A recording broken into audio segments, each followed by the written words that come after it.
Larry, this is it's great to see you. I mean, we spoke many, many moons ago over a couple of hot button topics, but you just said there that you've got a 2-year-old. And you said it, a big 2-year-old. I remember in one of our interviews, you actually said you were a big 10-pound baby yourself. Yeah, yeah. He almost beat me in that respect. He was 9 pounds 2 ounces. Yeah. Have you got Yeah. any? I mean, you're obviously not going to choose a path for him, but I mean, one of the questions I'll always ask is, do you want your children to go into boxing? I'd want him to do. I'd want him to train, do boxing training. Obviously, self-defense, confidence and stuff like that. But I wouldn't push him into uh, boxing as a career. I mean, obviously, if he wanted to do it, that's fine that he wants to do it, but I wouldn't push him in that direction. We all know how the sport is. And to be honest, if he wanted to do it as a sport, then obviously amateur boxing is where it's at. If you want it purely as a sport, we all know professional boxing is more of a business than a sport. So yeah, I wouldn't push him in that direction, but if he wanted to do it, then fine. As I see Gabe Montoya tweeting today, what was it? Clean sport, dirty business. Talking about boxing. By I, the way, obviously, in terms of your own sporting background, you're obviously a sprinter. How did that come about? Was that the path that you chose yourself, or was that a path selected for you? no, it was a path that I chose myself. I was always quick as a child. I remember being in primary school as a second year. So I think I must have been about 8, and I beat one of the fourth year students, the actual fastest guy in the school, which he was 10 at the time, and yeah. So I've always been quick. My uncle, um, who used to be part of the Nigerian Olympic Committee, he was a sprinter long jumper. He competed in the 72 or 76 Olympics for Nigeria. So he's always someone that I looked up to in that respect, and wanted to emulate him. So, you were initially doing the 400 meters, right? Is that right? Or, like Yeah, when you started doing it properly? yeah. No, I started training properly as a sprinter. I think after my third year in secondary school, so when I was 14, because I was winning all the sports days. I think that sports day I won the 400 meters, and then it was like 10 minutes later they did the 100 meters, and I won that as well. So yeah, and they all pushed, the teachers were all like, yeah, you should go and train. So I went to Haringey. um was it New River Sports Center? Possibly, yeah. Yeah, where they had the track. So I went there for a bit, trained there, but I couldn't really afford the journey at that time, all the time. So obviously being 14, and my parents weren't doing great. So I found a track nearer to home, being the Mile End Stadium. So that was just a couple of stops from Hackney. So yeah, just started training there, and yeah, went from 400 meters, and then obviously as I got older and bigger, Yeah, yeah. it was like, yeah, I think the 100 and 200 would be more my speed. So um, I concentrated on those two instead of the 400. I was a really good 400-meter runner. But I won't say I was sad when I switched to 100 and 200. Yeah, because in athletics, like the 400 is known as the one that really hurts, isn't it? Yeah, what was the term they used for it? Is it the man killer, or yeah, something like that? Yeah, yeah, that's the term. Yeah, something along those lines. They that's the nickname for that event. Although I would say, as hard an event that is, 400 hurdles is slightly harder, obviously, Yeah, yeah. for obvious reasons. You're not only doing the 400, but then you got hurdles in front of you as well. Which I did. I actually attempted that at one point, but I was like, yeah, that's not for me. Especially as you got bigger. So Yeah, you did a, what is it, a 10-700? Is that right? Yeah, I ran 10.7 for 100 meters, and I think I did 21. Is it 21.9 or 21.8 for 200? Yeah, I think it was 21.9, 21.9. Yeah.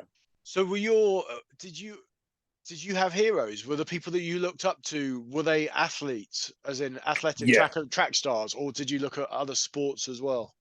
Well, yeah, it was more obviously Linford Christie at the time. I looked up to him. I met him actually, and he was really nice, and gave me pointers, and um, looked up to a few others who are actually friends of mine now.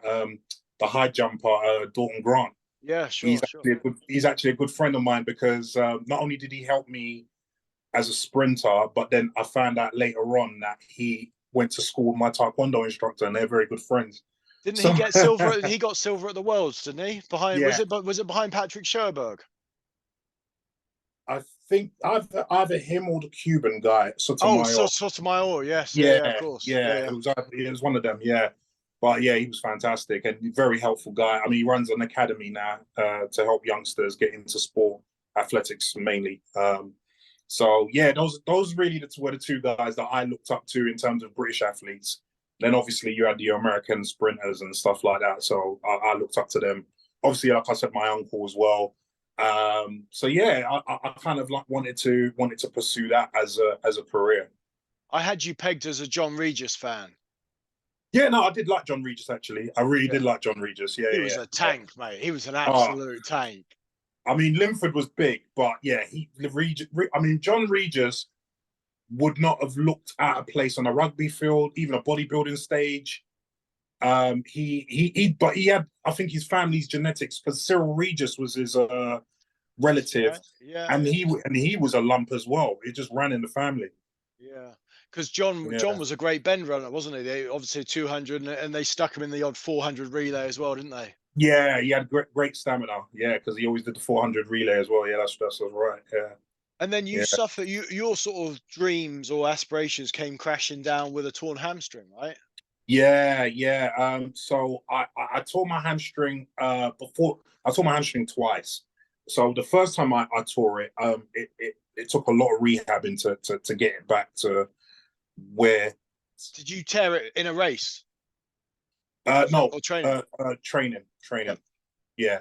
So it took me a long time to get it back to where I could be competitive again and train as hard as I could. And then it took a lot of money as well. And then obviously, I mean, the club that I was with at the time helped, but they can only help so much. So, having to go to physios and stuff like that, it cost money. So, the second time when I tore it, I was just like, I'm fed up with this. I don't have the funds to really look after this, and yeah, I'm just fed up basically. So while I was rehabbing it myself, um, yeah, that's when I kind of decided that I was going to pursue boxing. I'd always been doing boxing training off season. You know, um, you get about 6 to 8 weeks off season after the track season's ended to no training. And so to keep myself in shape, I always went to the boxing gym in first Santa Monica, which closed down, and then Lions Boys Club. So yeah, that's that. I always loved boxing, obviously, and yeah, it's when the second time I tore my hamstring. That's when I decided, yeah, I was gonna pursue boxing. Because people do say with the hammies, they never quite get right again, do they? You're always sort of at risk, and you've possibly lost a yard of pace after it's happened as well, right? Yeah, I mean, even to this day, 20 odd years later, I still have a very my left hamstring is still very tight, and I have to make sure that I'm completely warmed up before I attempt to do any sort of like high intensity stuff with my legs regarding the hamstring. So yeah, yeah, Because anyone who wants to see it go, obviously there's that famous video of Derek Redmond in what was it, 92, where his hammy goes and he's helped over the line by his dad, which is yeah. one of the more meaningful clips you'll probably find on the internet, really. Very poignant, very poignant. But I mean, yeah, yeah. It's and the thing is, he was favourite for a medal. that must have, I mean, doubly hard, not just get injured, but knowing that you're a favourite for a medal, and then to take a hamstring like that is, yeah, soul destroying. And I think he'd been a nearly man for a while, hadn't he? That was his year, wasn't it? Yeah, yeah. It's funny because it's been like that for a lot of the 400-meter runners in Britain. You know, the same happened with David Brindley. The same happened with Roger Black, but obviously he was able to come back in the end and get silver in the Olympics. Same happened with Dwayne Dejo. They reach a peak and then they just fall off. I don't know if it's the event. I mean, training for the event is oh man, I don't even want to think about it. I remember very, very many nights I puked up after a training session. Yeah. Because for it, anyone who doesn't know, it's basically a sprint as far as it's basically a sprint of 45 seconds, isn't it? yeah, And you know, yeah, if you're very, very good, it's a 45-second sprint. And the worse you are, the more it hurts because the longer you've got to sprint for. yeah, exactly, exactly. And it's a sprint, but you have to pace yourself at the same time. So if you don't pace yourself well, you could end up a cropper, basically. Yeah, You yeah, die a very slow death on that last 100. yeah. The lactic acid buildup is, yeah, intense.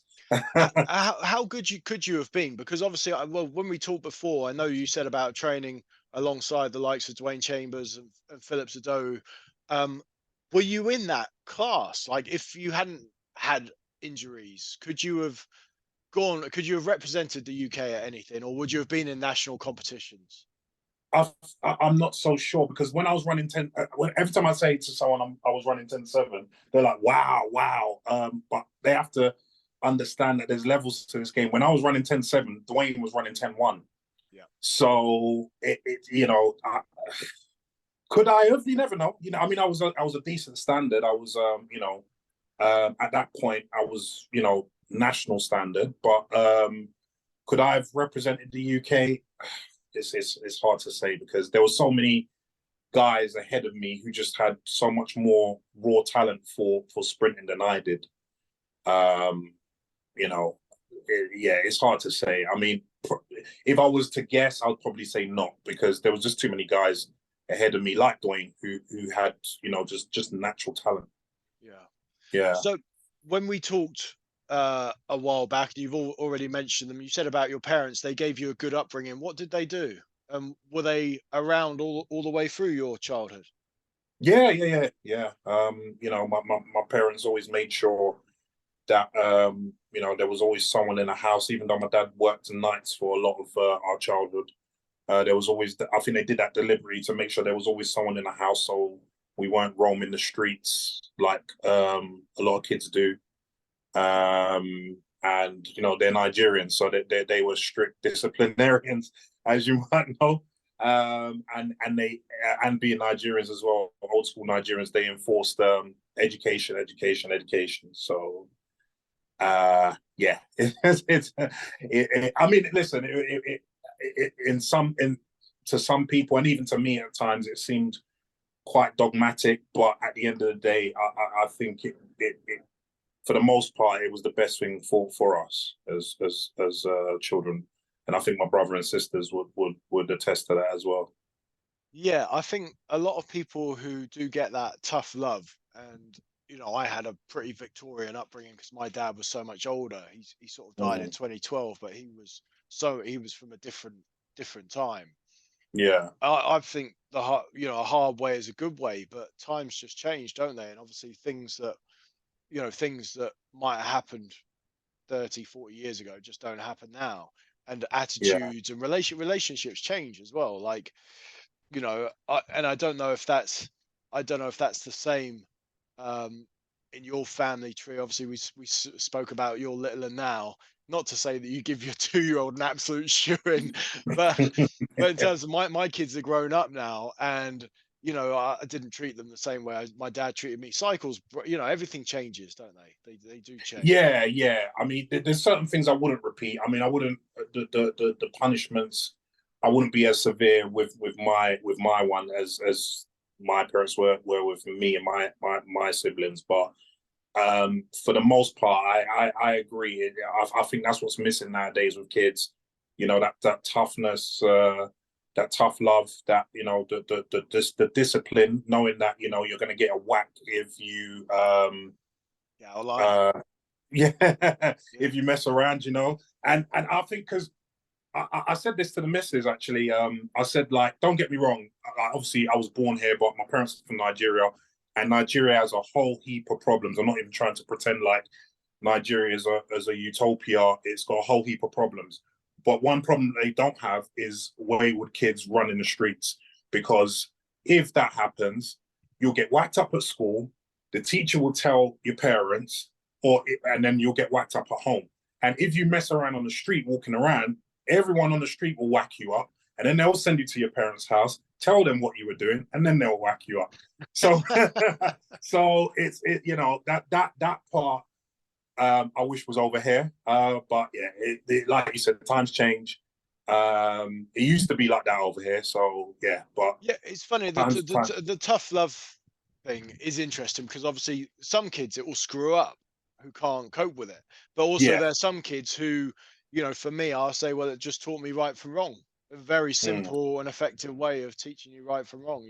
And you know, the thing was as well, if you did something, you knew if you deserved it or not. You knew if it was Yeah. coming or not. Yeah. Yeah. Yeah. And you know, Definitely. and it was that sort of it was the panic after doing it, wondering if you were going to get caught.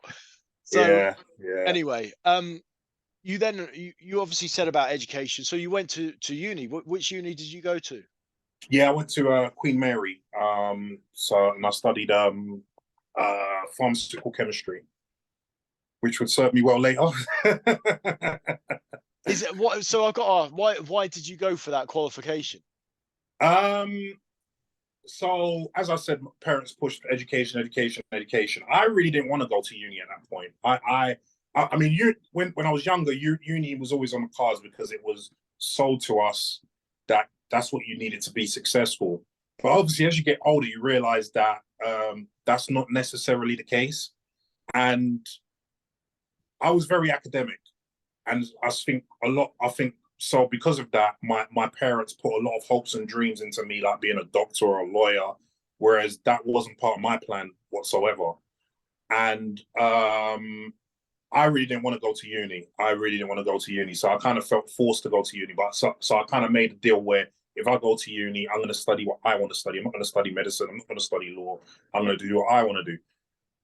And it kind of became that way because yeah, if truth be told, I would love to have studied drama, which obviously I'm into now. But I kind of compromised and said, look, my favorite subject was science, and out of the sciences, it was chemistry. So I said to them, look, I'm going to study pharmaceutical chemistry. You can get a good job after. And they kind of agreed, and that's how that subject came to be the degree. So what were you thinking of doing with that qualification? What do you do with that? Do you know what? I didn't have a plan. I just didn't have a plan. I I didn't know. I didn't know. I just thought I'll get them off my backs by by studying that degree. And yeah, I mean, because to be honest with you, the first year I hated it. I absolutely hated it because it was just oh, tedious bookwork, which I was just tired of. But you know, but by the time I came to uni, I think that was one of the things I was just tired of. Just you know, I'd done my GCSEs, then I'd done my A levels. I managed to get a year out. Um, take a year out, and then came back in, and I didn't have any money as well, so I didn't know what I was going to do with that degree. To be honest with you, I just thought just get a degree under my belt and everyone's happy. So is that what happened? You saw it through. You did the full 3 years. Is that right? So I did 2 years, and then I ended up in prison. So did you finish the degree later on? Did you get it, or did you Yeah, just do the? Yeah, you did. yeah. So I fit. So what happened was, I think 4 years into my sentence, I managed to transfer to an open prison in London. It's closed now, Latchmere House in Richmond. So they allowed me to every day go in and out to finish my degree. So I managed to finish it that way. So you were trying to sort of pay your way through uni and couldn't get a job, and then Yeah, yeah, found your own work. pretty much. Yeah, yeah. It's not the smartest move by any stretch of the imagination, but yeah, it's something that happened. But it's funny because I even though it was a stupid thing that I did, I don't regret it because obviously in prison I became a Muslim and still a Muslim today. And for me, that's the greatest blessing that apart from my son that I've had. So So yeah. what did you go down for? And one armed robbery. So armed robbery, well, robbery and firearms charges. Although I didn't have any firearms, imitation firearms. Yeah, yeah, we were robbing brothels basically in the West End. So yeah, Wow. So and how long did you get? got a 10-year sentence. Wow. Was that first offence? Yeah. That's pretty harsh, isn't it? In the current climate, you see all sorts in the news for people who, don't try to be. I'm not going to say Robin Hood, but you know what I mean. It's not like you were. It's not like you were tying up. You know, I don't know. There's no nice way of getting out of this now, is there? But I know what you mean. Don't worry. yeah, thieves robbing Yeah, thieves. Kind of. yeah. I Yeah, it's a mean, long look, time. yeah, it is, especially for first offence, and apparently they wanted to give me more apparently, but it yeah. um yeah, I remember when I got the sentence, I couldn't believe it. In fact, I was so much in shock that it didn't register until after I went back to the prison because I was on remand for about 10 months. Went back to the prison and then realized, shit, it's 10 years. Like the earliest I can come out of it is after doing 5 years. But at that point, obviously, like I said, I've done about 10 months, 10 and a bit months. So yeah, that is when I came back to the prison that it hit me that wow, I'm gonna be here for quite some time. It didn't register when I actually got the sentence, so that was a little weird. What what was it? What was it like? What was your prison time like?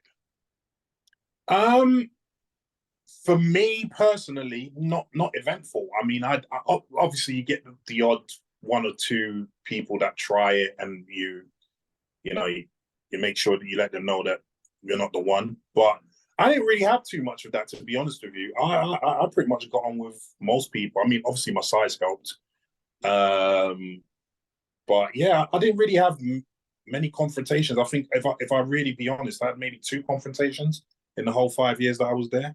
So yeah, That that's good because also you say your size helps, but also sometimes some people might see it as a target, right? Sometimes we know that there's sometimes a big dude goes into a bar and people want to try him.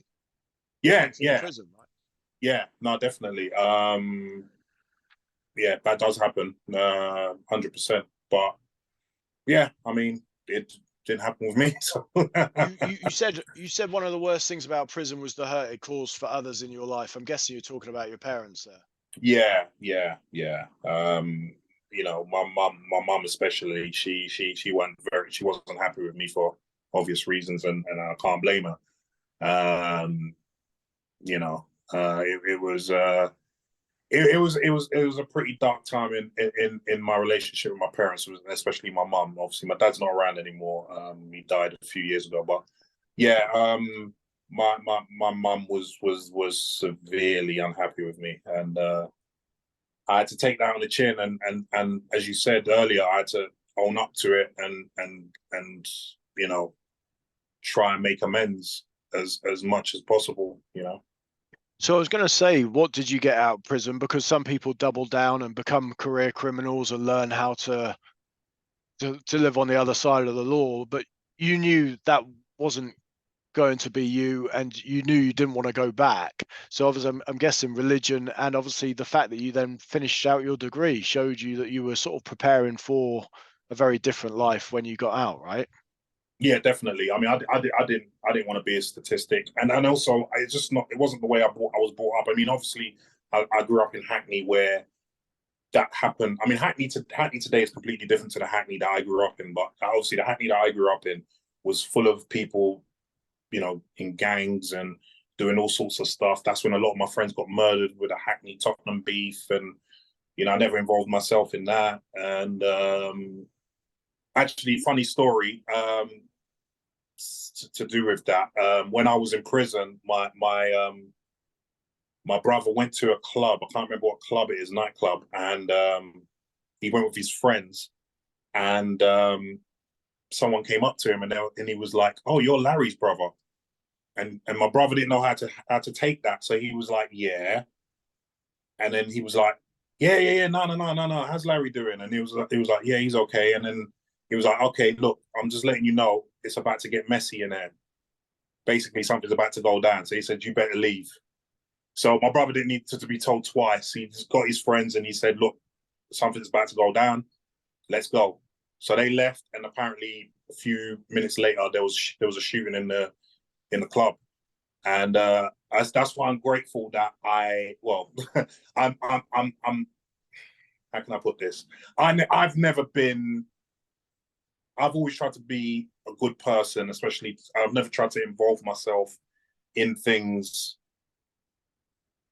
just because my friends were involved in it, and a lot of the Hackney Tottenham beef that happened, where like I said, a lot of my friends got killed. I always didn't want to involve myself in that because that had nothing to do with me. I knew the players, and I didn't consider myself a gangster. I considered myself, a capable guy, but I didn't consider myself, a gangster. I need to carry a gun and I need to do this and that.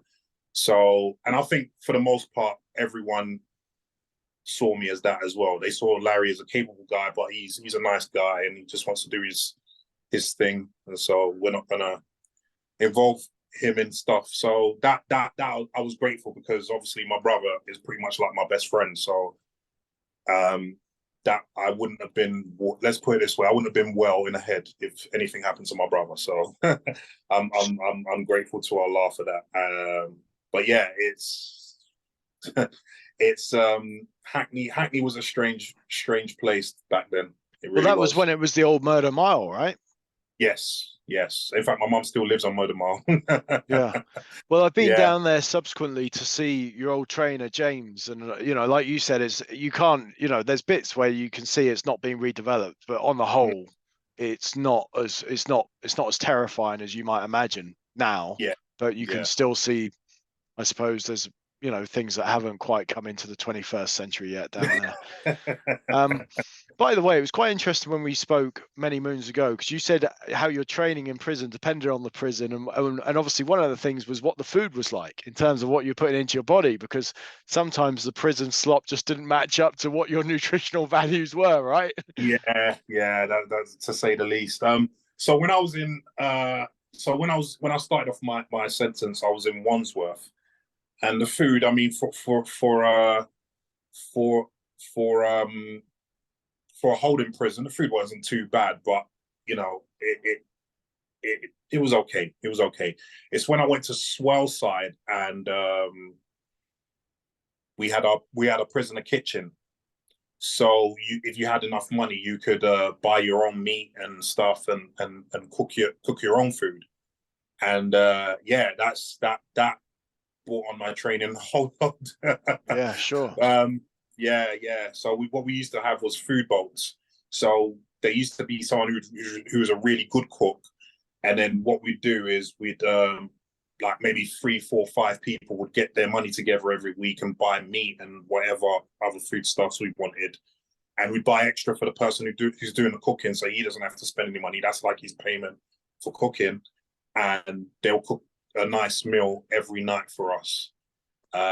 So yeah, that was really really good. And then when after Swellside, I ended up in Stamford Hill, which was the complete opposite.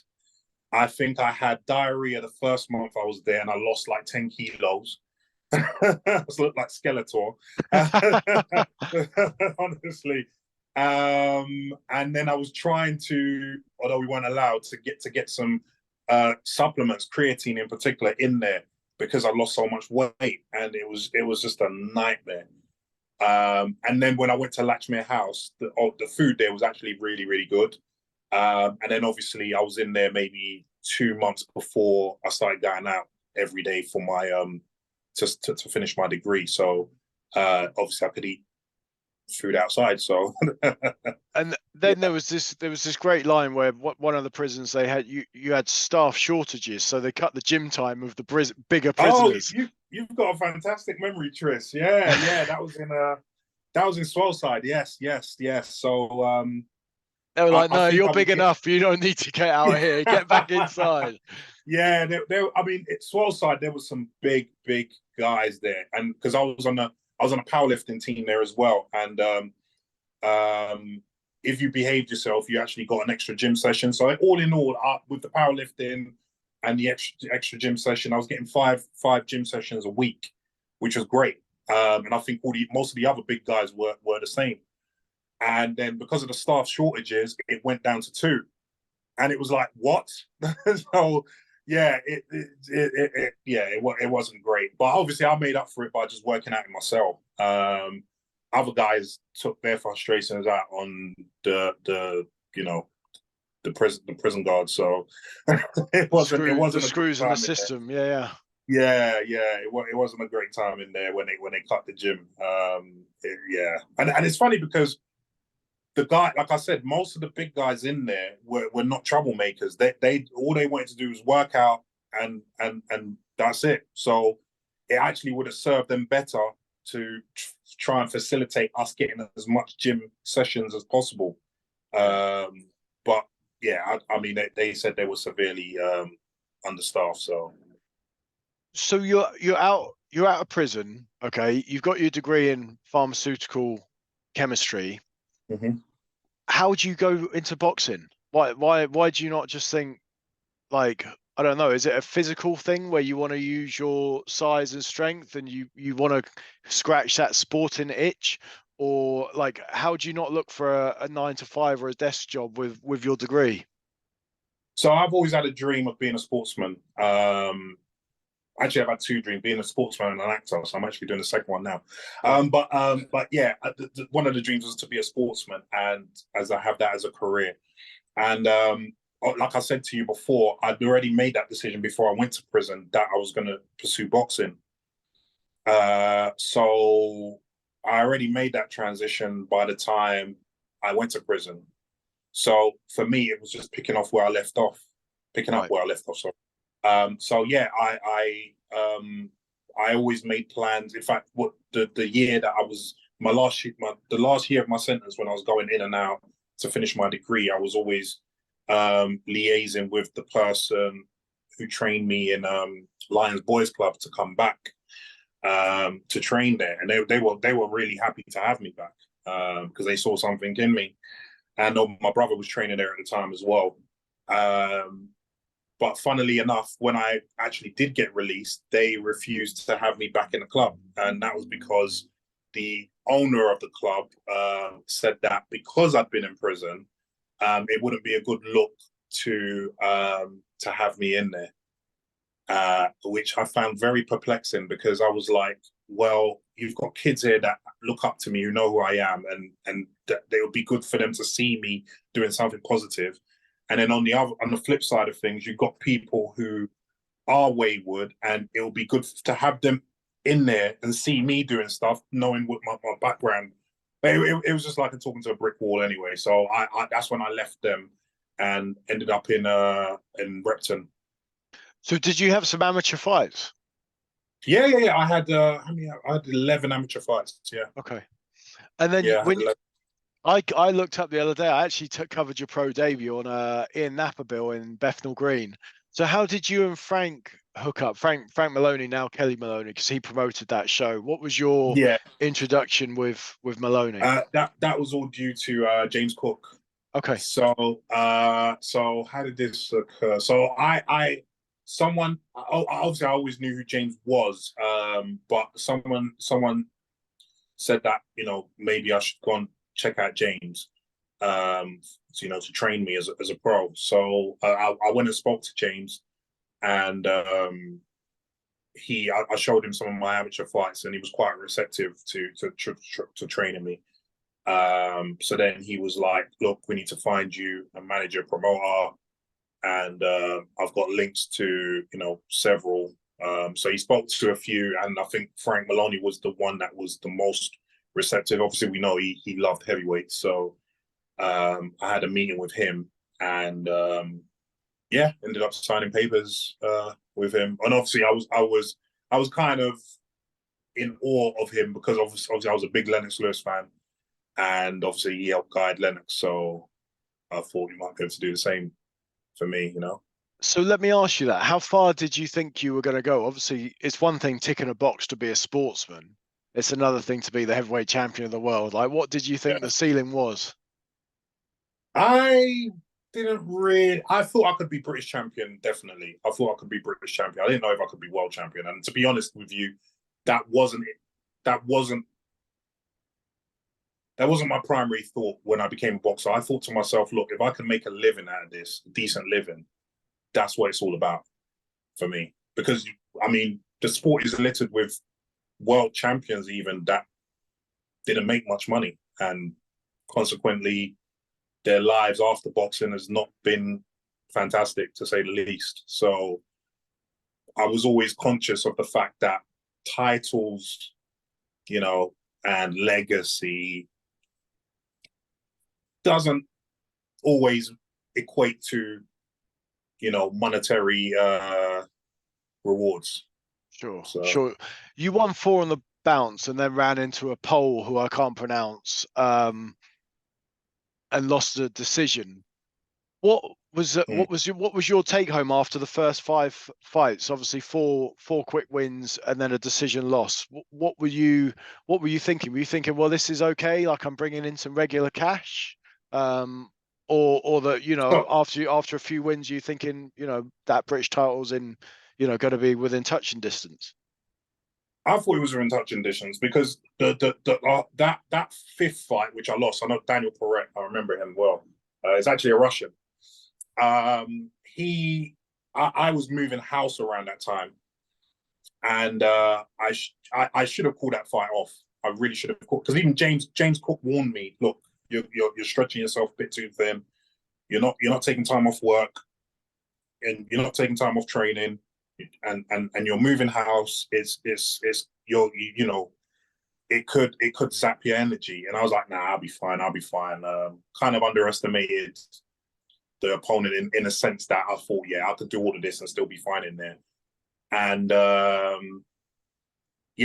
mean, I was doing great for the first 2 rounds, and then I came out for the third round. I remember I hit him with a right hand, and he kind of just didn't register it. And I thought, what's this? And I hit him with another one. He just walked through it, and I'm like, that doesn't happen.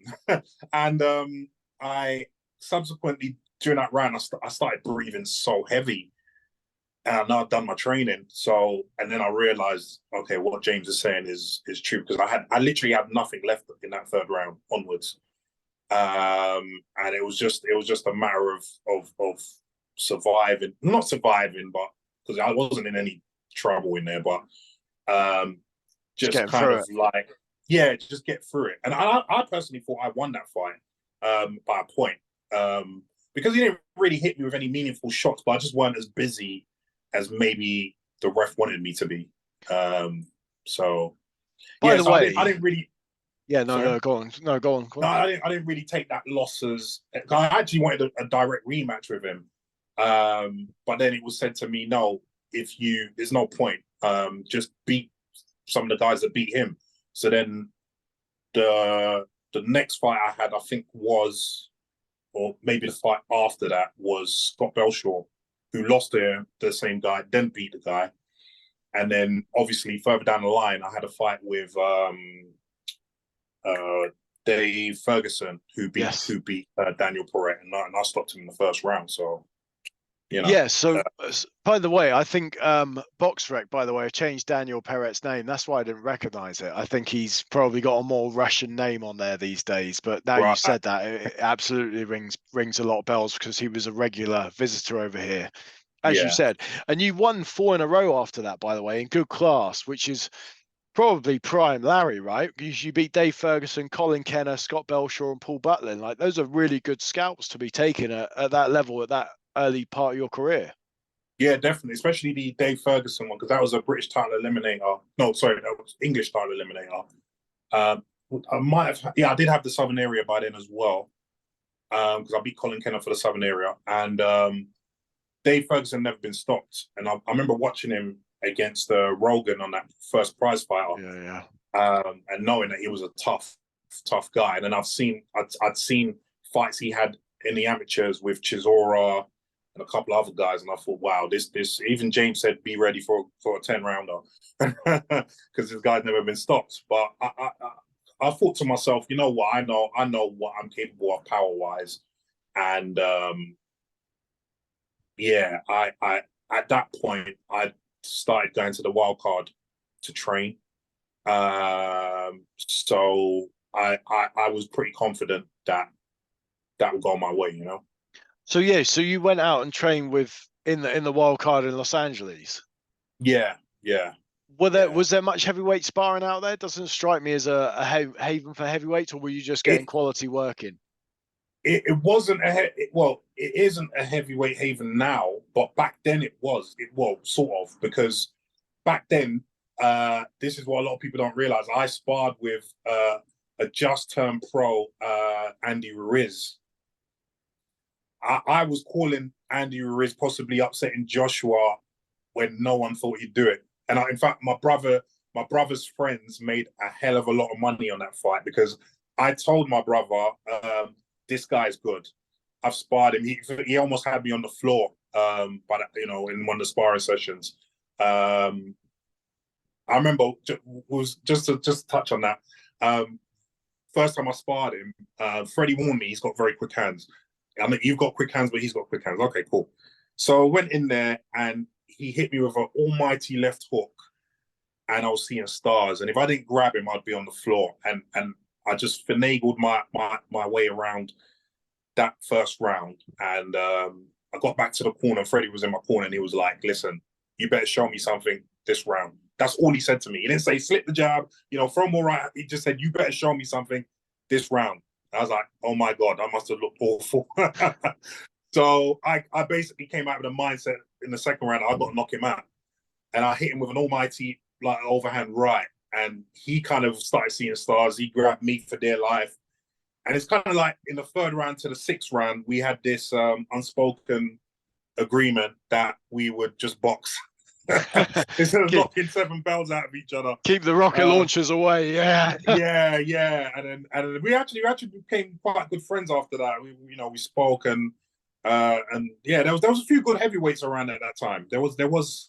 I mean, yeah, there was. But yeah, it wouldn't be what I would call a haven for heavyweights. But there was good spot. I mean, there was also some good cruiserweights because Ola Afolabi was at that gym at that time. Yeah.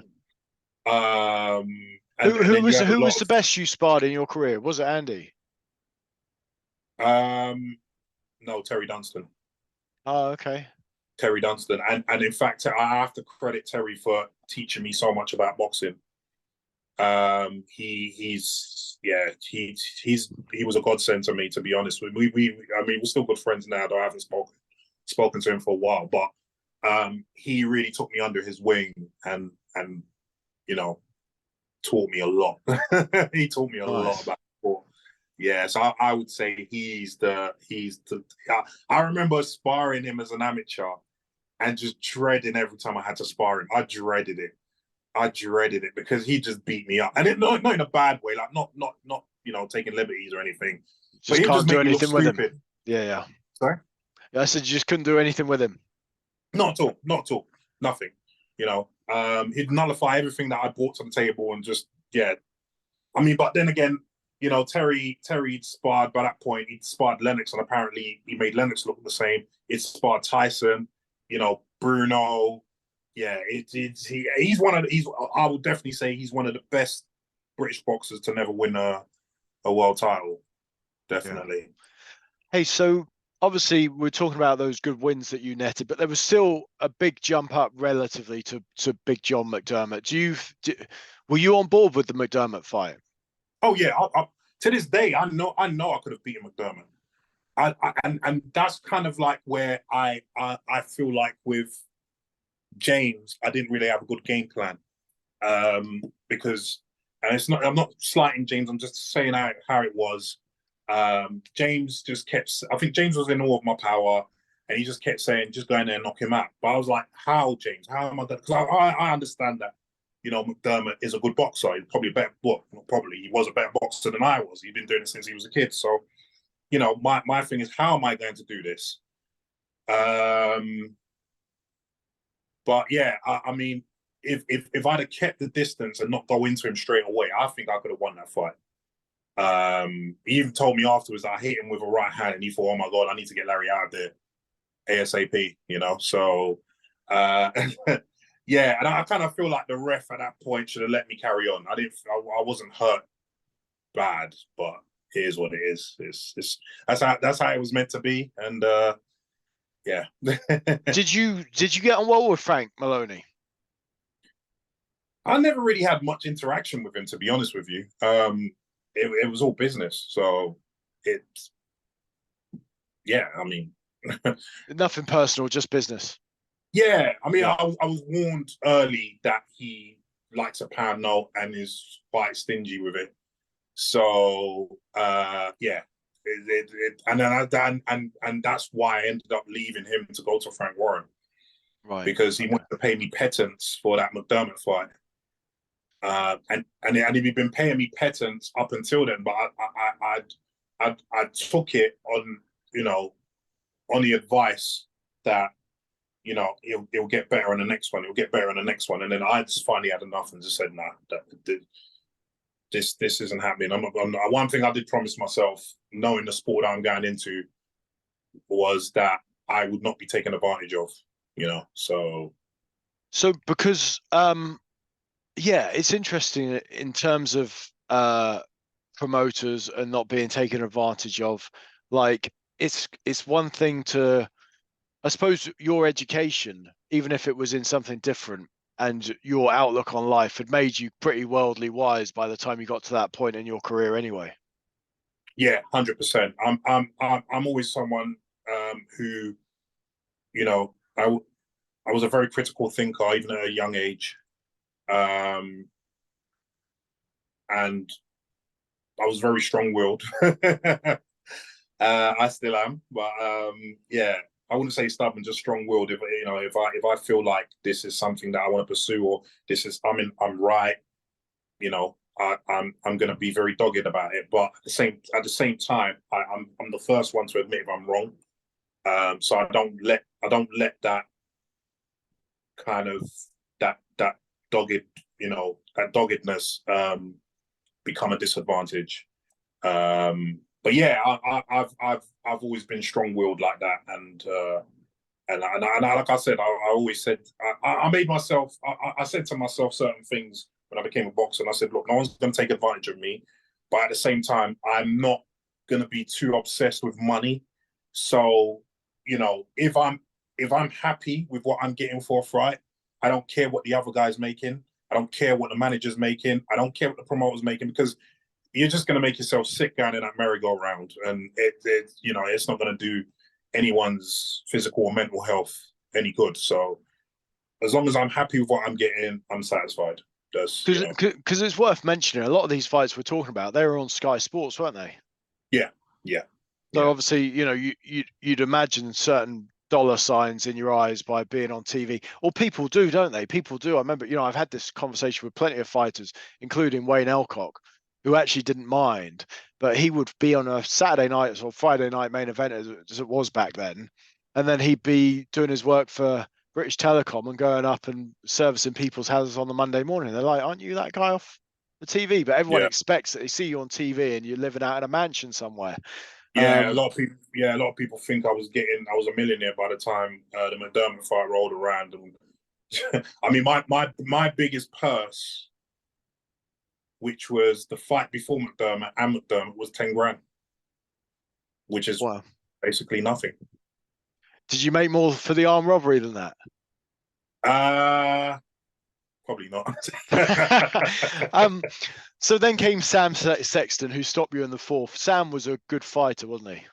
Oh no, he didn't stop me. That got stopped because of the headbutt. Oh yes, okay, yep, sure, I'm with Yeah, you. And there was a yeah, okay, I've got you. Yeah, there was yeah, a cut. I yeah. did. So that fight I was really pissed off with because I was getting the measure of Sam on that one.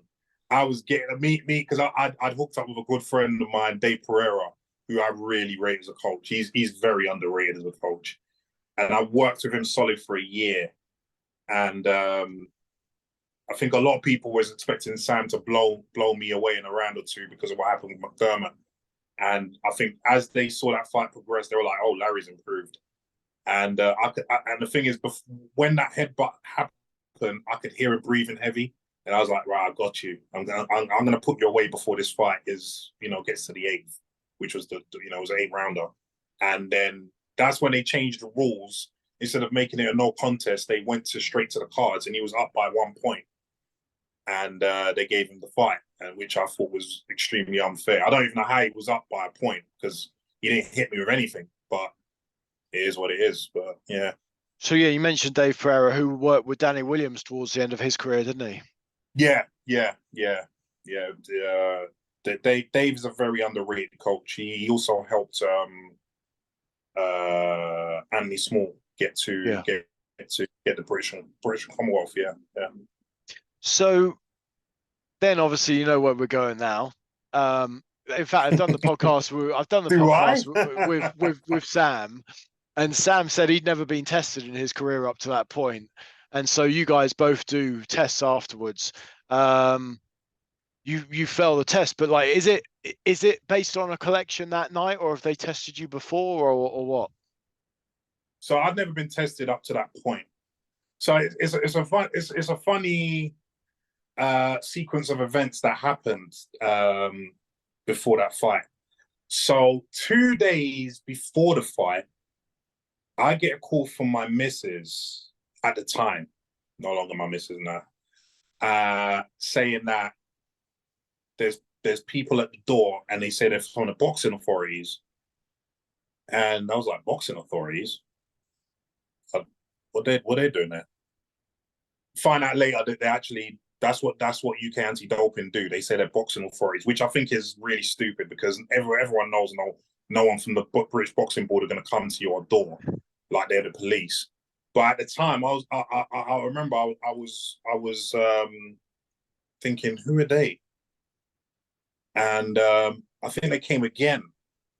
And I was out and about, and again I got the call saying that they're. And I thought to myself, you know what? That's anti-doping. They're the only ones that are going to come to your door. So and then I realized that I hadn't been keeping an eye on my protocol as I normally did because I hadn't been tested. So I just figured I can do whatever I like. So I was like, damn. I tried to think about when I had my last injection of testosterone, Trembolone, which I was on at the time, and EPO. And I figured, yeah, I'm not going to pass a test. So I went to my mum's house, and then came back really late at night to my place. And then, so we're talking about 2 days before the fight, and I'm thinking to myself, I'm not going to pass the test. And I'm thinking to myself, well, if they come, I don't know why I thought this. I thought if they've come to my house, they're most likely not going to come on the night, are they? And I think I just convinced myself that they're not going to come on the night, knowing that I've still got the substances in my body because I hadn't been, like I said, keeping an eye on my protocol.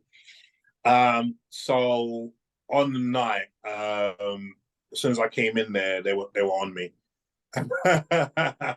They were on me, so I was like, "Yeah, well, it is what it is." I was hoping that the test wasn't as good as they claim it to be, and it wasn't, to be honest, because, like I said, I'd been using 3 drugs at that point, and I only tested positive for one, which was the EPO.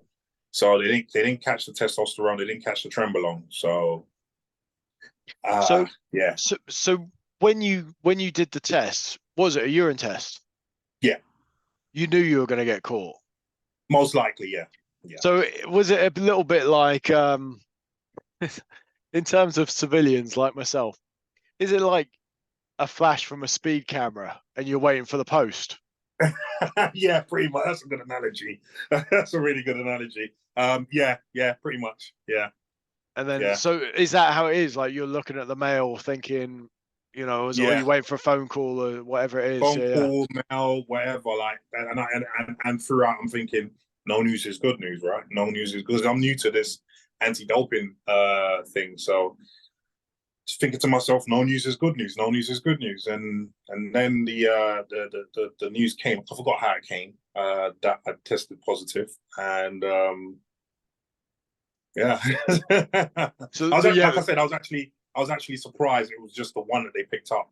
so what was Uh, this thing then? Because there's something that it says just doing the research, there were 13 substances, or were you taking 13 things? Like, what's that? Right. So that's a very common misconception that UK anti-doping don't want to clear up because obviously I've had my in and outs with them. So I got caught for EPO. Subsequently, to do a deal with them to not get a 4-year ban, I had to tell them everything that I'd been doing up until that point, which was where the 13 drugs came in. Right. Those are the drugs that I'd been using throughout the period of time that I'd been boxing. But because it's a sensational headline, it was like, oh, Larry was caught with 13 drugs in his system. No, it wasn't. It was just the EPO. So yeah, that's a very common misconception. It also looked like, with your size, you obviously looked like a bull, and probably people thought that you were removing needles on your walks to the ring, um, because of how you look. Like you just had that look, right? Yeah, Um, so I've got some things here which I find it really interesting, particularly obviously in the current climate. But this was part of the 2007 raw deal stings, right? From steroid labs around the world, particularly I think in America and Mexico.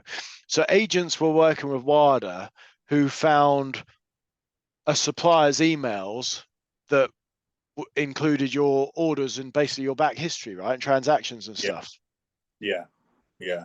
So I was ordering it from China, and there was a go between the pharmaceutical companies. Well, this guy was a go between, so between the pharmaceutical companies and the end buyer. So he was getting good prices. He could get a whole load of substances that I would find very hard to get in either in this country or abroad. And yeah, I was buying from him quite a lot. Did you think, obviously, I know you got caught in the hop when anti-doping and you started to take things for granted, but did you have enough knowledge with what you knew that made you think you knew enough to get away with it? Or did you just think you weren't going to get tested?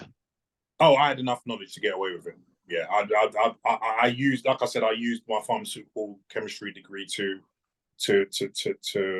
help me out in that respect because I knew about drug half lives, the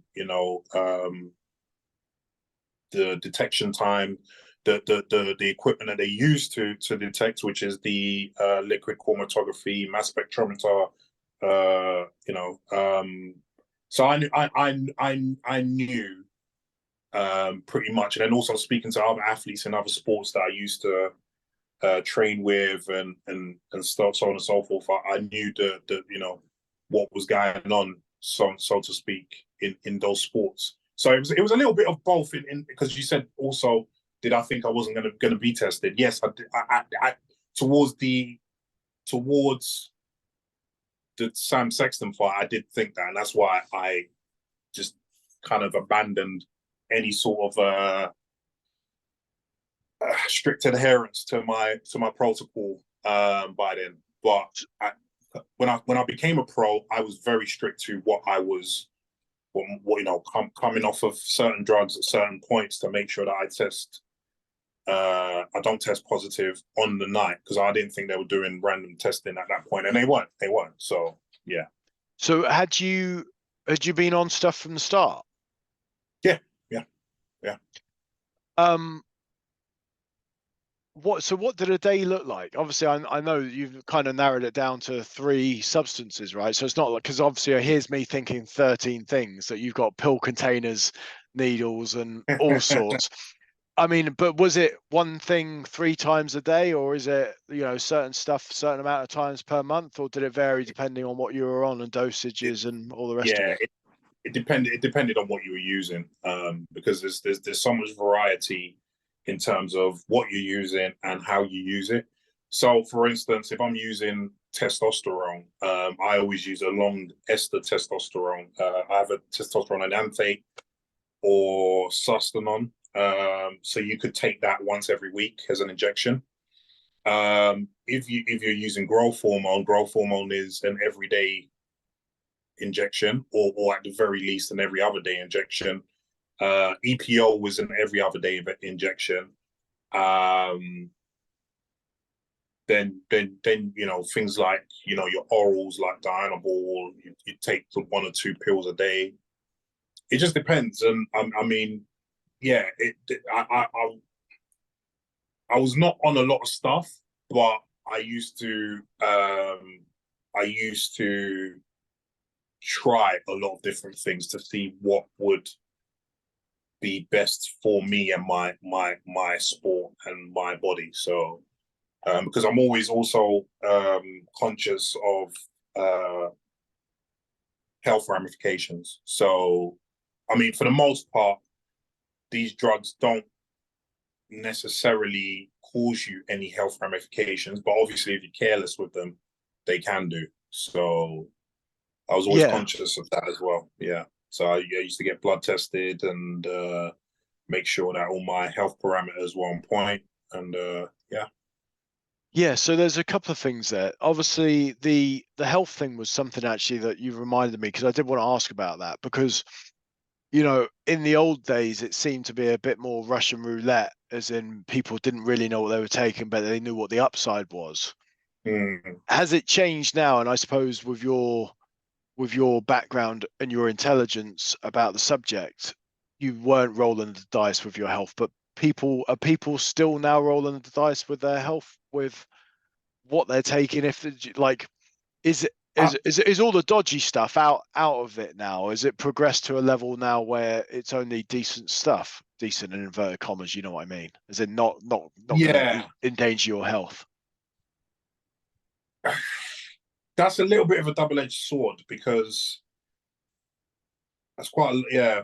So basically, before the 2000s, it was mainly pharmaceutical grade uh, anabolic steroids that you could get. You couldn't get underground lab stuff. But I think with a lot of the pharmaceutical grade steroids disappearing, either being discontinued or just becoming very hard to get, a lot of these underground labs started popping up. Now, the problem with these underground labs, I mean, you had some good ones, but you don't know anything about their quality control. So there's the aspect of am I taking what I actually bought and think I'm taking, but then there's also the health ramification, especially when it comes to the injectable steroids. Am I taking a steroid product? So I think in those terms, there could have been health ramifications, and a lot of people did, get abscesses, infections, and so on and so forth from what they term dirty gear. Having, but then there are the better labs, and so I used my know-how to kind of figure out which were the better underground labs. But then there's also another side to that, in that once you are once you're further along in with your doping, and people, or you've read some things and about how the anti-doping protocols, what takes place, you're very aware that, as it still is today, the most effective drugs and the best drugs to avoid detection with are the drugs that your body makes naturally. So that's your testosterone, that's your growth hormone, that's your EPO. Insulin for some people, but I wouldn't mess around with that. But yeah, those three in particular are the drugs that are very effective, but at the same time, because your body makes them, it's very it can be very hard to detect them. And in fact, that's how a lot of athletes now are avoiding testing positive, because you can microdose these, and with the way the testing anti-doping tests set up, you cannot be tested between the hours of 11 p.m. and 6 to 7 a.m. So if you take any of those growth hormone, EPO, or fast acting testosterone at 11 o'clock, by 6, 7 o'clock in the morning, it's out of your system. So this is how most athletes are passing drug tests. So all these athletes that shout from the rooftops, "Oh, I'm clean, I've never failed a drug test," that doesn't mean absolutely jack. And we all know who all these athletes, or in terms of boxing, we know who they are anyway. But yeah, it doesn't mean anything, not failing a drug test. I mean, how many drug tests did Lance Armstrong fail? He'd been doing it for years. It's just you come to the point where you understand what you need to do to avoid testing positive, and once you know that, world's your oyster, so to speak. I mean, I watched yesterday, funnily enough, a documentary about Victor Conti and the whole Balco Labs. Yeah, I just watched it yesterday as well. Yeah, on Netflix. Yeah, exactly. And they figured they figured it out as well. I mean, obviously they had the undetectable steroid, which helped big time, but they also were using the same drugs, the testosterone, the EPO, the growth hormone, because those are the most effective drugs, and those are drugs that your body makes. So that it's very difficult to detect. Sorry. Yeah. So without naming names, you say, "Oh yeah, we all know who these people are." I mean, I don't know who these people are. Like, so do you see? Is it? Do you look at people and say, "Yeah, they're on it," like without a shadow of a doubt? Is it an eye test or what? Somewhat. So I'm not going to mention any names, but No, somewhat. sure. So there's guys, for instance, that, I mean, I've seen your physique. I know you know about training. There's no way that you could put on 30 pounds of muscle in a year and at the same time be doing a crazy amount of cardio. Sure. You know that. Yeah. I mean, if you put on 30 pounds, but you're not differentiating whether it's muscle or fat, that's possible. But if you're talking about 30 pounds of just muscle, that's not possible naturally. That's absolutely not possible naturally. But there are plenty of guys who are doing that. But you're talking about and I remember you said at the time, I think I've got a quote for later on when we talk about this specifically, but like you were saying, oh, there's loads of cruiserweights and heavyweights doing it. But obviously, through the weights now, there's people with blotted copybooks in boxing. So yes, the eye test for the bigger people, but now obviously, and you mentioned Lance Armstrong. He's not a tank, is he? Let's be honest. Yeah. So yeah. how, in terms of the lower weight guys, is there an eye test for them? And also, like, whether, I mean, I will mention a name. So obviously, say Canelo's got his checkered history, right? But what people do with Canelo is they'll put a picture of him as a 22-year-old up against a picture of him as a 34-year-old who has gone up through the weights, and maybe the picture of him is, taken with the sun behind him, so he's shaded in his body, so he's not got, like, he doesn't look ripped in the front and all the rest of it. And then there's another picture with him either weighing in and looking massive, or looking like maybe he's just gone back to camp and he's chopping down trees, and he's probably gone into camp about 30 pounds heavier or 20 pounds heavier, and and the sun's in front of him and he's shredded and he's in a different pose. Like, with the eye test, you'd be like, oh yeah, geez, look at the difference. But like, there are, and it's another thing I talk about sometimes. Like if you think, oh yeah, look at him, he wasn't knocking people out 4 years ago, and now he's knocking people out, and it's 4 years on. Well, some of these guys are training double sessions and 300 days a year. You think so, just over 4 years, for instance, that's 300, 600, 900, 1,200 training sessions.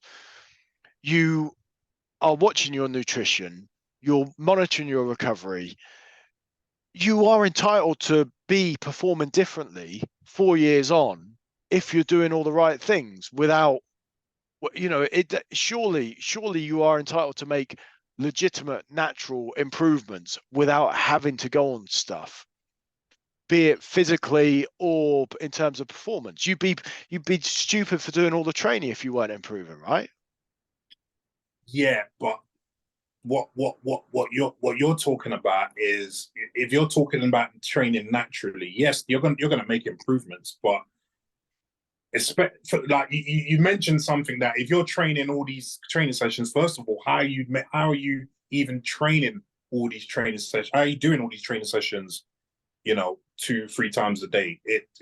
That in itself is a red flag, because the body the body can only recover so much, and one thing that a lot of exercise specialists will tell you is that actually the fitter you are, the lower your recovery abilities are, because you're able to do more, but your body's recovery ability doesn't catch up to that.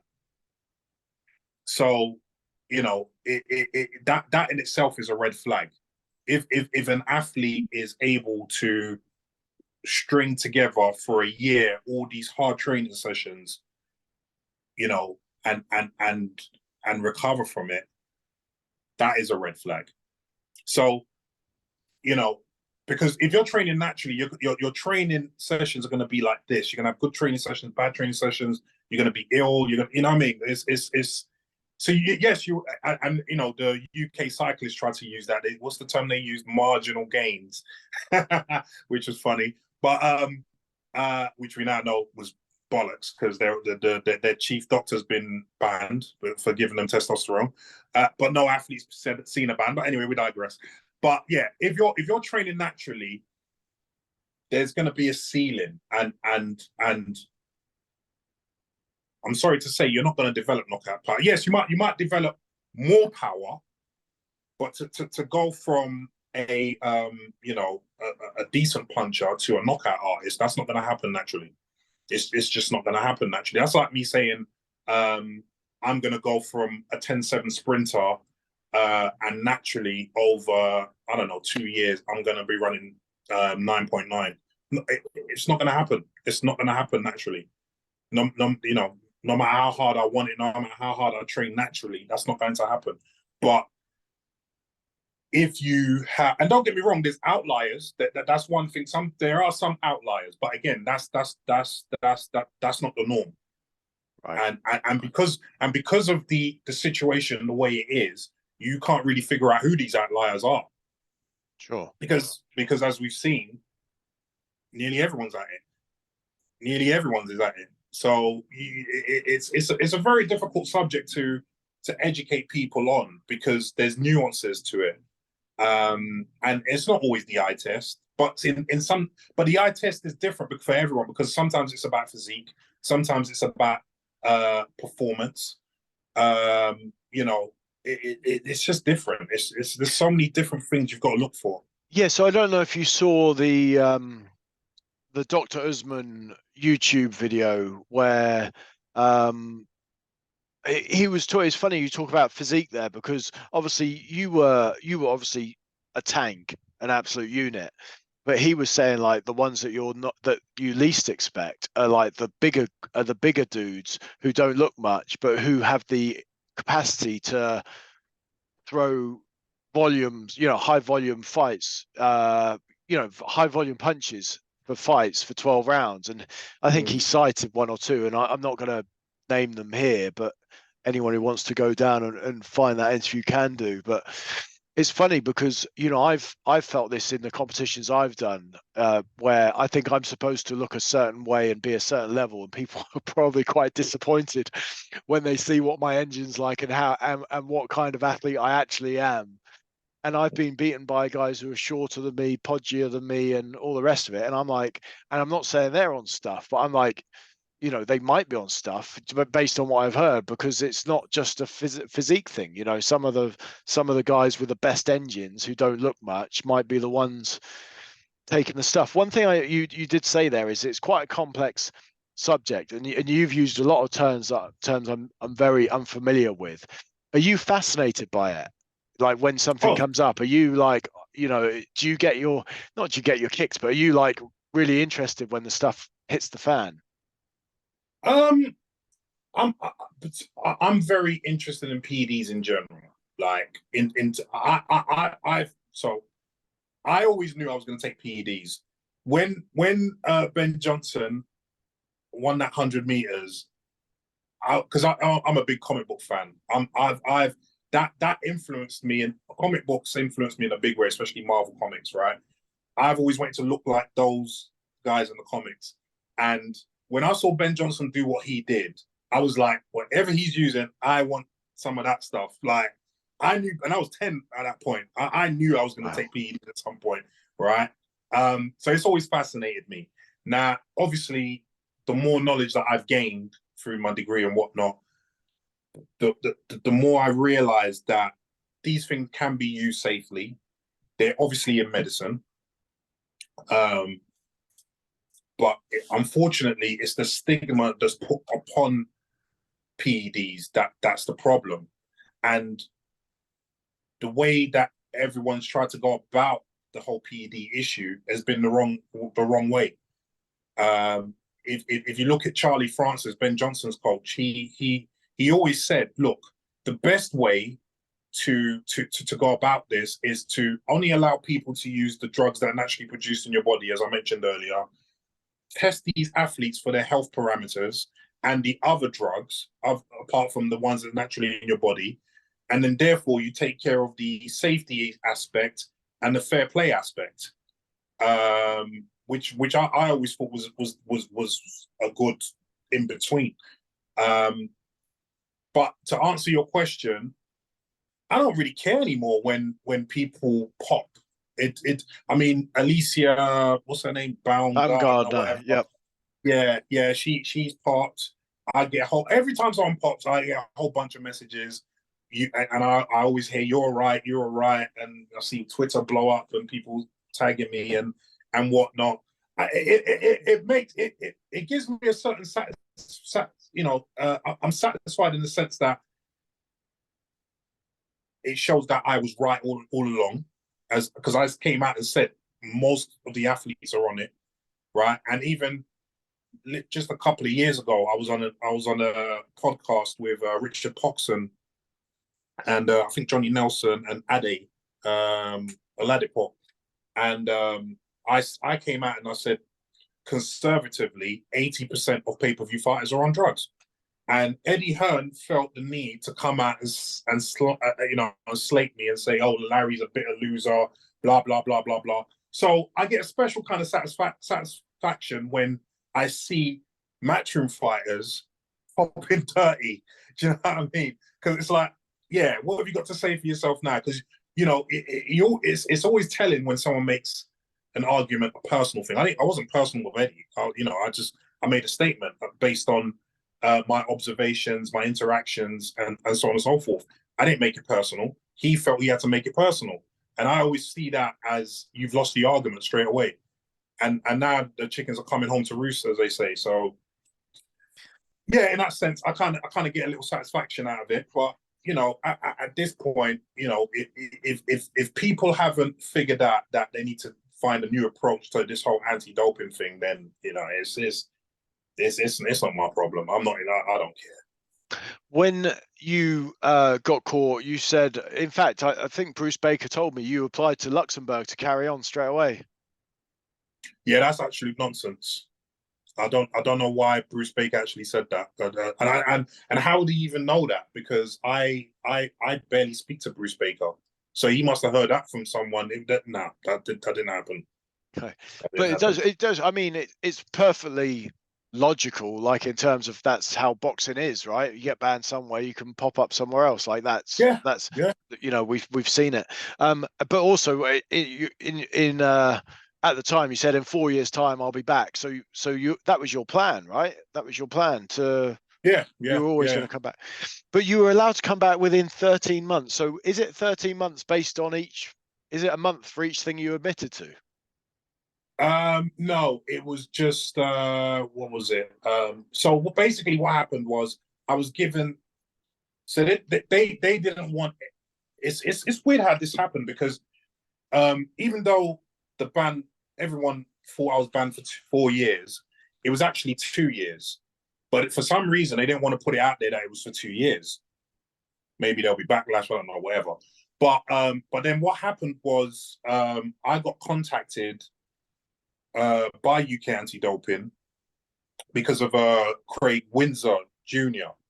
Because obviously we had conversations where he was talking about PEDs, but I didn't help him at all. But he was also being investigated by the police for some other stuff. I don't know what was that about.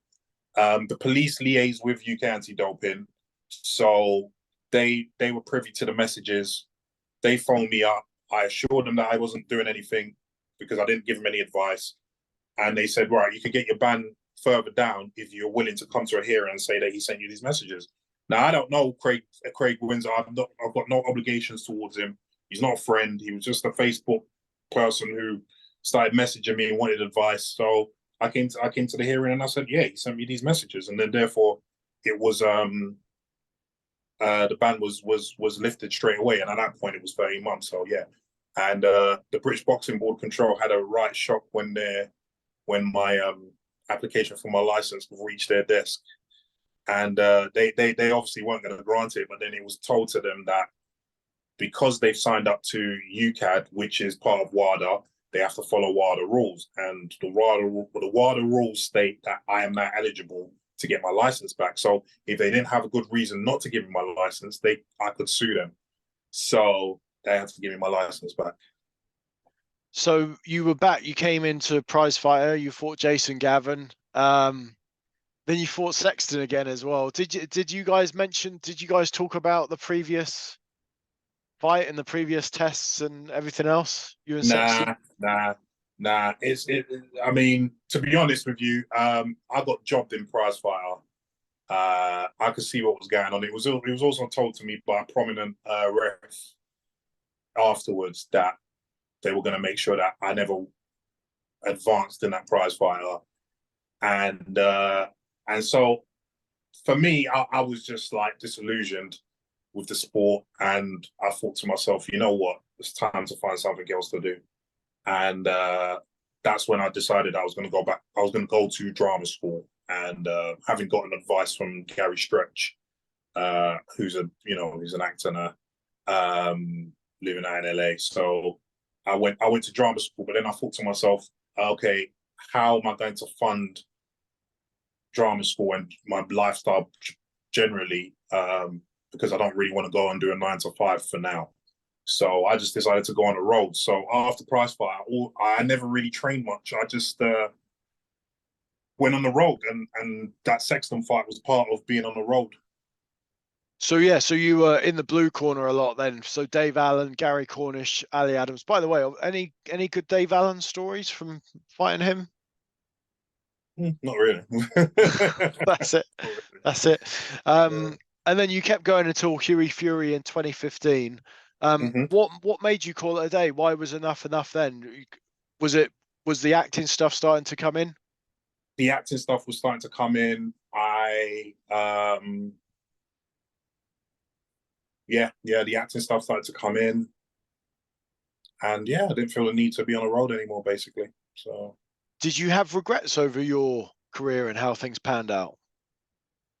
somewhat, because after I decided to call it quits, after a few months I did want to come back, and I was actually preparing to come back, but obviously not as a journeyman anymore, as as a contender again, but and that was because you could say I had regrets, but I just felt like I had unfinished business. But then I thought to myself, why are you putting yourself through this again? Like you've done it. They can never take that away from you, and you're doing well in another avenue that you've always wanted to do. So, like, just leave it alone, basically. So, yeah. Do you think they should take your wins away from you from the start? Doesn't bother me. They can do what they like. Because in some it's different in boxing, isn't it? Because obviously I think Tony Thompson has still got the wins over David Price, and they just sort of leave it and just crack on. Yeah, I mean, it was said to me that they were going to take the wins off of me, and I don't know if they did. I don't know if they did. It might be. I mean, I'm past caring. They can do what they like. It doesn't bother me in the slightest, you know. In terms of acting, what I've got to say, after we chatted the other day, I had a look at your IMDb and I saw a range of parts. The variety Yeah. is mind blowing, to be quite frank. Stuff I never imagined. What's been the best gig so far? Uh, um, hmm. Well, the biggest gig obviously was Venom. Venom, Let There Be Carnage. I mean, that was all over the papers when I landed that role. Even though that was a small role, but it's a huge blockbuster. I mean, the film ended up making $500 million. So yeah, and obviously it's a Marvel film, which you know I love. So I love Marvel. So that was fantastic to be in. I think my favorite though was CBBC TV series called Almost Never. Yeah, That was I quite, really that was diverse, right? It's not what you do. yeah. Is I bet when you were serving hard time, you never thought you'd be doing that sort of stuff. Yeah, you can say that. You can say that. That was it was definitely. I mean, that was a security guard who was a secret boy band lover, and yeah, so he's like, you know, he's like a fangirl when he meets the boy band, you know, and it's like, but obviously I've trained for this. I've trained to be an actor, so I know how to portray that. So it's funny because when I actually auditioned for that role, obviously they wanted big, intimidating guys who could then switch it up. So when I came in, they weren't ready for what I was bringing because I started screaming and was like, you know, and the guy was just like, whoa. He's like, do that again. I did it again. And they're not allowed to do this, the casting director, but it was kind of like, you're going to get this role. And I've heard that before. So I didn't really pay any mind to it. But then I think the next week I got a call from my agent saying, yeah, you got the role. So yeah, that obviously worked. So as things stand, there's no danger of you being typecast, which I guess must have been a concern at the start, right? Yeah, yes and no. But I mean, because typecasting, it's not a problem if you're getting work. Do you see what I'm saying? Like, if you're getting regular work, then being typecast is not really a problem, for as far as I see it, anyway. But there can be a point where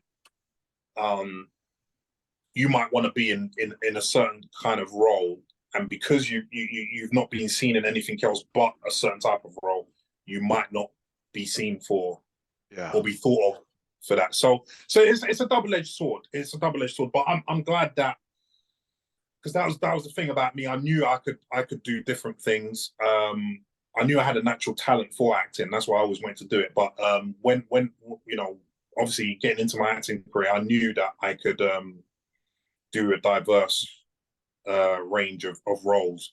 So for me, it was I had to make sure that very early on I was getting auditions that showed me in different lights, so that you know I'm not stuck in a certain type of role. So yeah, that is and for the most part it's worked. I mean, I'm still not getting the kind of auditions that I really want to really launch my career, but I think that will come. I think that will come, and it's just the process, isn't it? So you got to be an extrovert, right? Because I could never do that stuff in front of camera, even the serious stuff. Like you got to be a certain way, haven't you, to be able to deliver lines in front of, because it's not just you and a cameraman. There's you Mm. and producers, directors, other cast members who you're probably completely strange with. Like for me, acting is, and this isn't me trying to be all, posh in terms of acting stuff because I don't know, but from what I've done in terms of TV stuff is, and particularly the stuff to camera, it's horrendously difficult. Mm, mm. And that's even just playing me, let alone doing the fangirl stuff you talk about. Like, is it hard to put yourself out there? Or are you an extrovert, or is it just all part of the training? Do you know what? I'm not an extrovert, but if you put me in the right setting, I can be. And I think that's a lot of actors because there's a lot of actors that are introverts. It's weird. Acting is really weird because you get such a range of different people, and their motivations for acting is just it's just different. I've met like some of the biggest, like I've met Ian McKellen. He is so introverted. It's unreal. You're just like, how is this guy an actor? But then you see him work, and it's just like, wow, Light you know. switch. Yeah. Yeah, and then you get some other guys who are just extroverts, and they just love the limelight, and that's cool. There's nothing wrong with that. I don't feel like I'm an extrovert, but at the same time, I do love. I've realized even from my boxing days, I do love a camera pointed at me. I do love a camera, like, and that helped me a lot as as a boxer because people saw that. Oh, I'm not the typical pug. I could actually articulate myself. You know, which helped a lot. And so but I will say the boxing helps tremendously helped my acting tremendously because being in that like I always say it to other actors, I've been in the Echo Arena with 10,000 people, and I could be knocked out my ass and look a fool, but I didn't care. So me standing up in front of 1,000 people on the stage, it's nothing to me. I recently just done a play at the Fairfield Hall in Croydon, and there was like 700 odd people there, and there was a couple of people who it was their first play, and I had to explain that to them that don't worry about these people because once you get into it, you just like fighting, just like boxing, you can't even hear the crowd. You're just immersed in what you're doing. You've got that first circle kind of atmosphere. Yeah.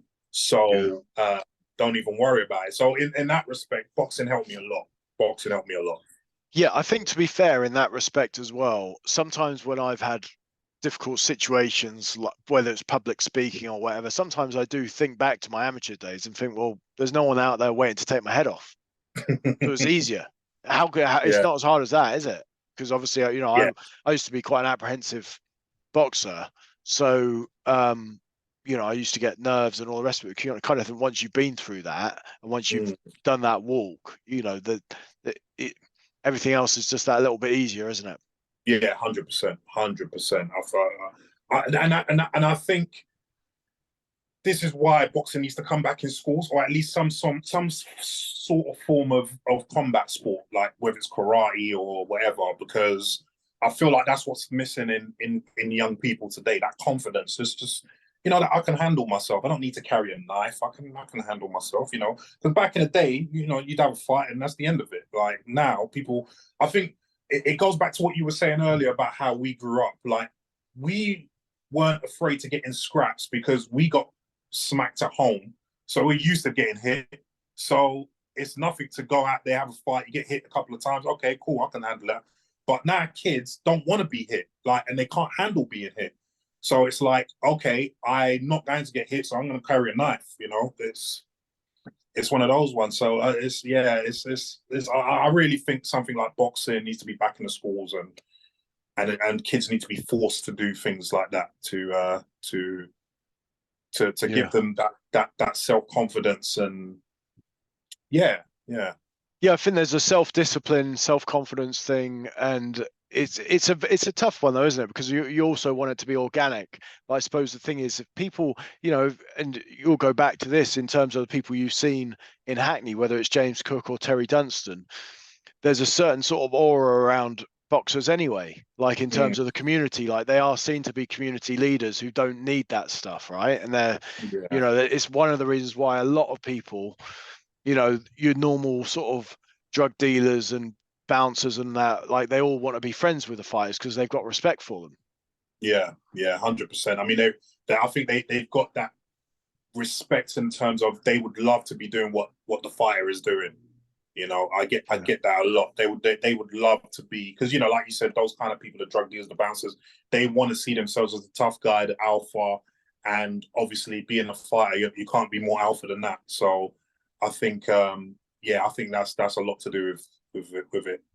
So, Larry, I've got to ask you, when we did this My Body piece in Fight and Fit, I don't know if you remember, it's the first ever Fight and Fit magazine. Do you remember it? I do, I do. So I said to you, oh, what do people, people say you're on steroids and stuff all the time, or PEDs, and you're like, yeah, people say that all the time. I think you said it was to training and family genetics. The lie detector on that. Well, it's not actually lies, because I'm still a lump now. I'm still 19 stone. Um, I still bench, and I've not used anything in years. I still bench 140 kilos for 8 reps. I squat 180 for 12 reps. It is genetic. If you only have to look at my brother as well, my dad was a lump. Like I said, I come from a family sprinters and all sorts. So if you want my son is going to be a lot bigger than me, judging the rate at which he's growing. He's probably going to be bigger than me when he gets to about 10 years old. So, I mean, it is genetic, but yes, I accept that. Yeah, obviously, I was using PEDs, but I wasn't using it as. A lot of people probably think I was just on PEDs and I was eating PEDs for breakfast, lunch, and dinner, and it wasn't that. It wasn't that. No, I used it when I needed to use it. So yeah. So did you go cold turkey afterwards? Did you stop? Yeah, yeah. So once you got busted, that was it. You never went back. Mm-hmm. Mm-hmm. So afterwards, obviously before then you were winning a lot of your fights, and afterwards there was, obviously we talked about you being in the blue corner. So did it change you as a fighter? Were you not as good off them? I didn't train. So it was You down to and you can that. speak you can speak to the people who were cornering me at the time, which was Ben Doughty, who I don't really speak to anymore. I never trained. I because I was wary that I'm on the road, and I know me. If I start training, I'm going to upset the apple cart. So I know I need to be losing to get regular work. And so I don't need to train. I just need to be able to survive in there, and I know how to do that. So When you I mean, say the only losing weight, you need to lose weight to get regular acting gigs. no, no, no, No, sorry. So no. what did you say? You said I need to be losing. Yeah, losing fights Oh, okay, okay, okay. I as a see what you journeyman. mean. I see what Yeah, you yeah, mean. yeah, yeah, yeah. My bad. So I literally did maybe 2-3 sessions before the fight. And that was just to you know punch the bags and punch the pads, and that's it. I never trained. I never once I decided to be a journeyman, I barely trained. I barely trained. Was there, so it was just a huge psychological shift all told. You've gone from like a bit of a winning mentality to thinking it's just a different gig now. Yeah, yeah. And I'm very good at doing things like that. I don't. Once I've made, like I said, I'm very strong willed. So once I've made my mind up, okay, this is what I want to do now, and this is how I'm going to do it. I just follow it. It's just this. Yeah, that's just the way I'm built. So I dug out another interview that we did. We did a couple. And it said here, but this is, let me ask you this in terms of where we're at today in the sport as a whole. At the time, you told me a lot of people's favorite fighters are taking them. I know it's rife. I felt I was doing what I needed to compete on a level playing field. Going by what I know, I think it's rife in the cruiserweights and heavyweights. You stand by that now? You think it's rife in the sport from top to bottom? Tris, you know I don't even have to answer that. Just from what you've seen since for the last few years, I think you could even answer that yourself. I think. Do you know what I think? So this is what I think, Larry. I go through spells of thinking everyone's on it, and then I go through spells where Mhm, maybe you just call me naive, where I just don't think that the education is there. Like you will know, like a lot of the gyms that I go to, are poor gyms where people don't even know how to squat mhm, properly, and they think that the mhm, way to make weight is by starving yourselves and not even having water. mhm. So like there's still a Yeah. huge old school stuff. So when you talk about all the things you talked about, which I couldn't even say and pronounce, to then talking about thinking not drinking water and not hydrating is good for you. There's a massive disconnect here in my head of people using old school mentalities and old school training methods, but then trying to be ahead of the curve of scientific testers. I can't marry that up in my mind. How do these people know what to take I, to avoid tests and to avoid well, this when they're training in two bob gyms and can't squat properly? that's where, because I was an anomaly in terms of being able to do my own protocols and knowing XYZ about all sorts of substances. Most boxers, like you said, don't know that. But guess what? They'll find someone that does. I There was a very, because I'm still good friends with him, so I'm not going to mention his name. But there was a very prominent boxer in this country who said to me, in fact, there was two of them, very prominent. One actually won a world title, and they said to me, if I can use PEDs and get away with it, I would be on it. In fact, one of them's been caught already. I'm not going to mention it. One of them's been caught already. But that those are, and I've had numerous boxers not come up to me for advice, but they will say to me, if the same sort of in the same thing, but in a different sort of way, that if they knew that they could get away with it, they would use it. And so all they're looking for is that person, whether rightly or wrongly, they should be advising people to come over to them and say, I can help you with this. Now, to be fair, most people who do advise are not very good at it. I mean, this is why people are getting caught for the stuff they're getting caught for. You know, I've even heard what Dylan White got caught for was, anyway. Um, but yeah, it's that. I think that people take advantage of the fact that, as you said, a lot of these boxers are stuck in the dark ages when it comes to sports nutrition and PEDs and so on and so forth. But their will to win, their will to take themselves above the station that they're at,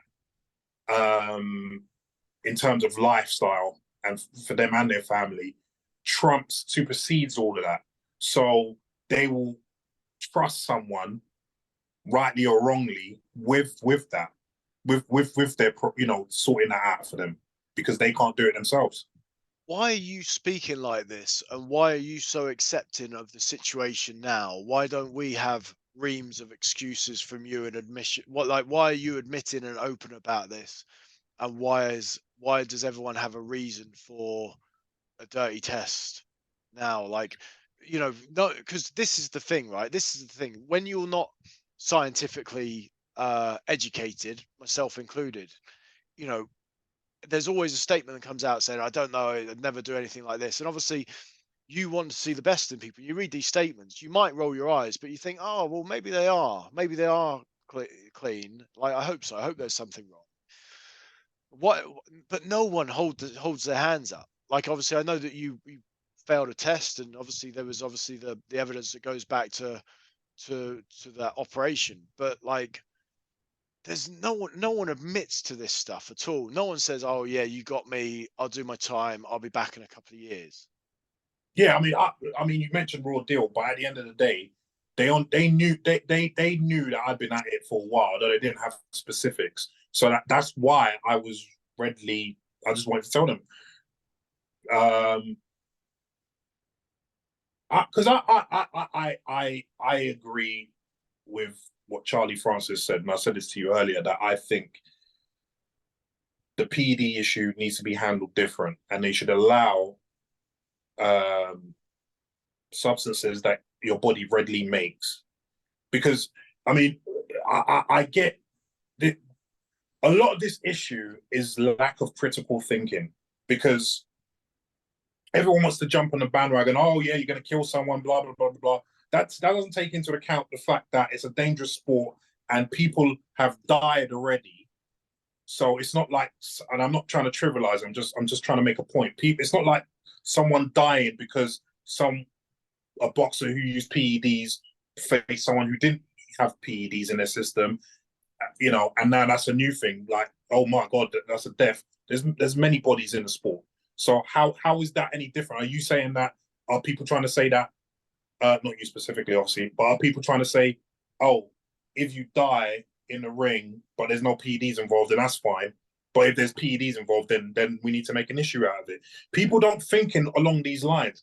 And then if you're really concerned about people that, like, there are still some sports supplements that actually work. Yes, they're few and far between, but there are some, like creatine, which is naturally made in the body, that work really well. Like, you know, the strength gains I can get off creatine rival any steroid I've ever taken. So then if we come to that, if we say, okay, you're concerned about deaths in boxing from PEDs, but then if someone improves so much, so with a natural supplement, and they kill someone in the ring, that's fine. Do you see what I'm saying? Like, no one critically thinks about this. No one thinks, okay, but what about if that happens? Then are we saying that's fine? So then are we saying get rid of supplements as well as PEDs in boxing so we can avoid deaths? And then on top of that, we've got the aspect that we know this game is rigged, in a sense that people will be training for weeks and then they'll just go and get someone who hasn't even been training and say, yeah, jump in the ring with this guy for a few thousand. That guy's risking his life, isn't he? But that's readily accepted. Well, I suppose the Do thing you see is, what I'm saying? so yes, I do, and so I can counter that, because obviously, if you're not fighting with a level playing field, and I know you're talking about different versions of level playing fields, but if I'm only on creatine and that's all I'm on, but someone else is on, whatever else, then the argue is morally and ethically, and say we go to the worst case scenario and someone dies, then at what point is that not almost like attempted murder or manslaughter, because you're giving yourself that unfair advantage? You may as well be loading your gloves though, right? No, that's not. See, a lot of people make that analogy. No, if you were to use PEDs and not train at all, would you get any advantage? I don't know. I You honestly don't wouldn't. know. You wouldn't, because if that was the case, everyone and their mum would be on PEDs to look great and stuff. You So need to train. I was told about the clomiphene thing a while ago, Yeah. that it actually did really change someone's physique. So someone, when a well-known case came to pass, someone called me up and said, oh, I was on clomiphene because he had mental health issues and his testosterone was well low and it needed to be higher. So he'd been given clomiphene to improve his mental health. Um, and he said physically he changed significantly. And he never did any training. I think he was an amateur boxing coach, so he would do pad works with the Well, kids and you see, stuff. but that's my point. He still did some training. These drugs do not work if you don't train. Right. These drugs do not work if you don't train. So to make the comparison to loading gloves is inaccurate. Do you know what So I mean? what about this? If everyone's on this stuff, the stuff that's naturally produced in the body, so the EPO, the testosterone stuff, does it not come down to who has the better gear then? And are we not then looking at like a drivers' championships of Formula One as who's got the better team? No, no, because again, it's not about the gear per se. The gear allows you to train harder. It still comes down to your training and your nutrition. It still comes down to that. Not So, not so who not who's got the better team or the better science or but that too. But okay. then you just proved my argument about the level playing field because there's no such thing. So take the PEDs out of it. Some people have better equipment. Some people have better gyms. Some people have better coaches. Some people have you could this whole thing about level playing field is an absolute nonsense because there's no such thing. There is no such thing as a level playing field. At some level, at any level, to be honest with you, there's someone better than the other. There's no such. In fact, I could make the argument that PEDs actually more levels the playing field because that would be accessible to everyone. So you might not have as great genetics for your sport as the next man, but you might have a better genetic response to the drug than that man.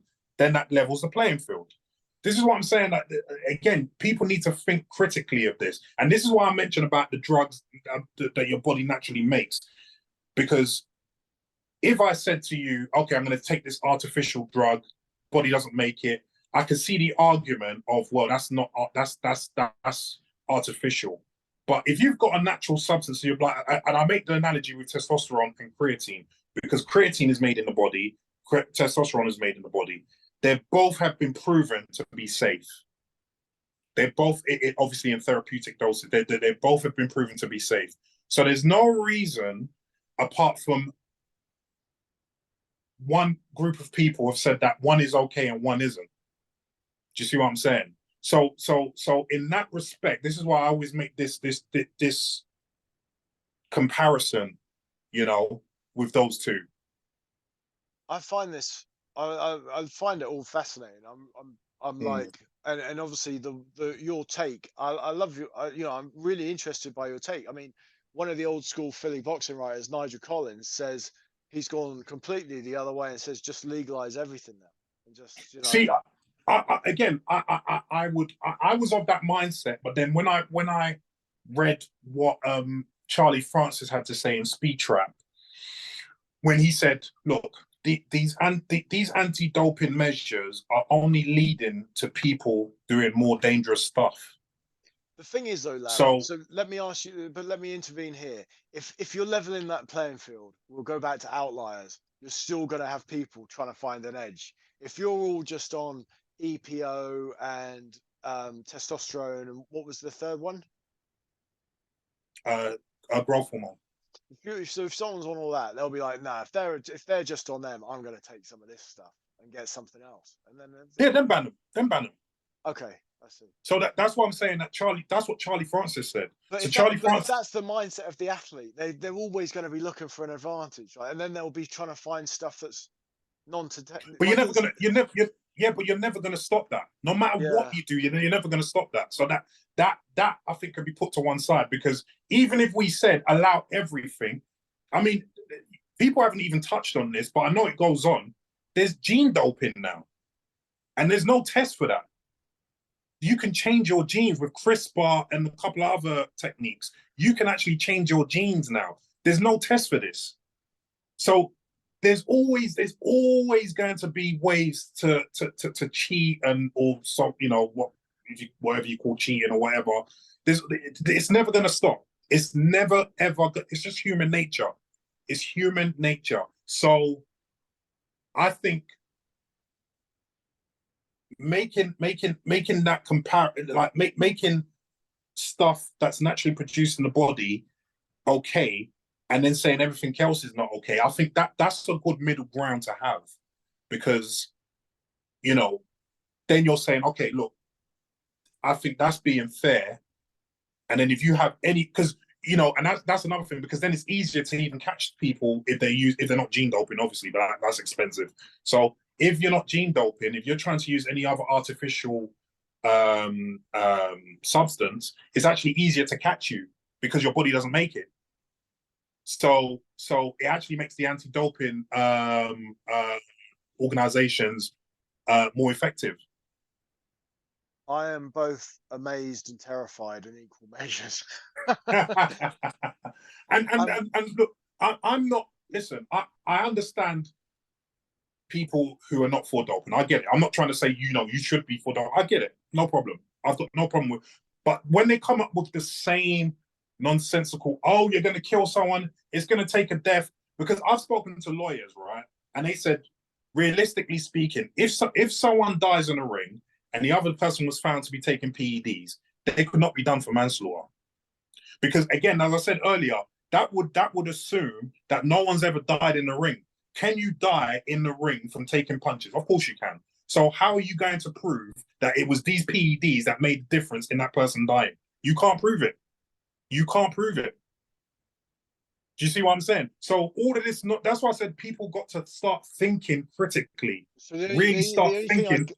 the only thing I counter with that, Larry, is obviously, but going back in the chat, when we were talking about knockout punches and how they can't improve with that. Well, if the PEDs have given them that knockout power, you could contend that, right?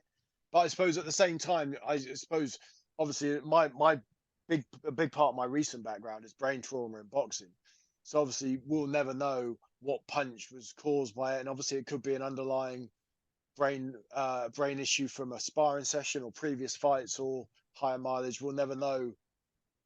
I suppose there's never going to be any way of proving it at all, is there? And look, let me just say this, because a lot of people say that, oh yeah, this, that, and the other about PEDs, you're gonna hurt someone, you're gonna kill someone, blah blah blah blah blah. Let's all remember, some people might remember, some people won't if you're not into MMA. But there was an MMA organization before the UFC bought it called Pride. I think you're familiar with Pride. Now, Pride, and I knew a few guys that fought in Pride. I've seen their contracts. They actually said they don't, because the Japanese love big freaky guys fighting. They want to see big freaky guys knocking each other out. They put in there that they will not be testing for any PEDs whatsoever. And there has been and Pride ran for quite a while. There's been no serious injuries in Pride. So I would argue that if you're allowing people to take PEDs, because also there's been some studies that certain PEDs, i.e. growth hormone, actually protect the brain. So and the nervous system. So it could be argued that you're actually protecting yourself from injury from using these PEDs. So I think there just needs to be more critical thinking when it comes to this, not just this dogmatic, oh, ban them all or ban everything or this, that, and the other. And people slowly are starting to see that, because it's never going to end. It's not like we saw the Balco Labs thing, for instance. Do you know, and this is based on my training as a pharmaceutical chemist, there are thousands of changes that you can make to the testosterone molecule to create a new anabolic steroid that's never been created before, just like the Balco Labs people did. It's not hard to do. And in fact, I would wager that a lot of athletes are on undetectable stuff still. I mean, when was Balco Labs? That was ages ago. Like, you think it hasn't been done since then? So again, the athletes are well ahead of the anti-doping organization, and it's when athletes mess up that they get caught. It's when they mess up that they get, because all the and you've got to think also that in particular with when it comes to boxing, people have only just started being caught because there's just a tiny bit of a step up in testing. There's only been a tiny bit of and everyone's getting caught left, right, and center.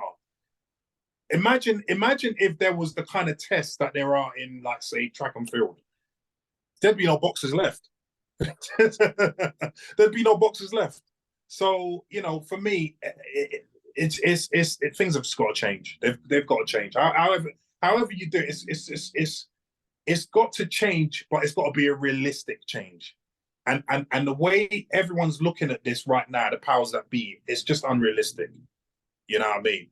It's unrealistic.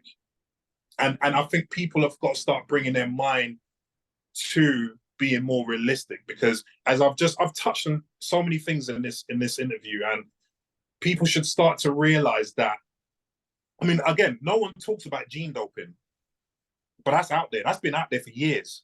That's been out there since 2008, gene doping, and that's only gotten better and better and better.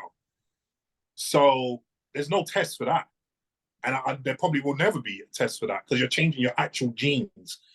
But that's how far people are willing to go. And so when you hear things like that, it's like, how do we combat this? Like, you can't. So you've got to make some changes where you're getting the best of both worlds.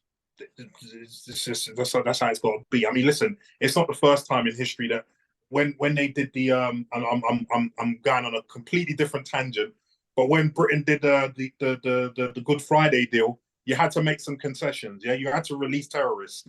It happens all the time, right? Like you can't have everything your own way. You have to make concessions. It's just the way things work. If you want to get certain result, you've got to compromise. It's just the way. Let me ask you this, because you come across as someone who's pretty bulletproof and quite hard in terms of, matter of fact. I would borderline saying unrepentant. I don't know. Is that I don't know. Yeah, that'd be a good statement to make. Yeah. So, but in terms of being busted, and was it similar to going to jail, like in terms of being caught, or like, and in terms of like your mental health, and I'm not using mental health as a cop out, but obviously in terms of how you're seen and perceived and that perception, and also like there is a different thing in boxing, right? If you get popped in boxing, people do like just re-emerge and they start fighting, and we touched on earlier, they get a license elsewhere. In track and field, look at Ben Johnson now with 40 years on, and he's still a dirty word. Like, in boxing, guys are popping now and they're getting in the Hall of Fame. Like it's a very different set of parameters. But in terms of you, and in that, and I've got my question here: is being caught similar to that, like being caught and going to prison, or is it just two completely different things? The prison thing was two completely different things. My liberty wasn't taken from me. It wasn't even comparable. Not even comparable. For me, being busted was just like, shit. Oh well, what they're gonna do, sort of thing as well. Like, because what are you gonna do? Right. You know what I mean? So just go find something else to do. But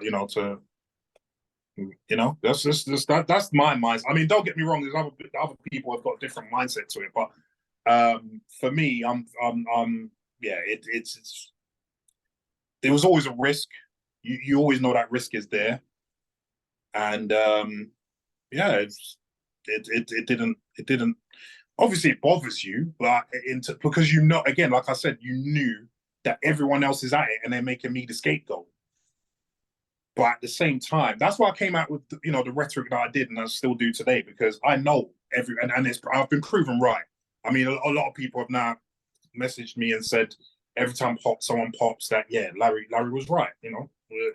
Everyone is at it, and that's why I say I take some comfort in that sometimes and get some satisfaction in that. But at the same time, do I need that to validate me at all? No, because I don't really care. Because my like I said, I've always said it from day one. My main aim in boxing was to make a living for myself and my family, and if I never, so that I mean that part of it was the part that sucked, but you move on. I mean, if I can do 5 years behind the door and get out and say, like, I'm moving on and get on with my life in a positive manner, then to be honest, this pales in comparison, So what's the dream gig acting wise? You've done the Marvel thing, but is it to get a really significant role in something like that? Yeah, I would like that Luke Cage role. Have you seen Luke Cage on Netflix? Yeah, I have. Yes, yeah. That I remember when that came on, and so I got so many calls saying, Larry, that should have been you.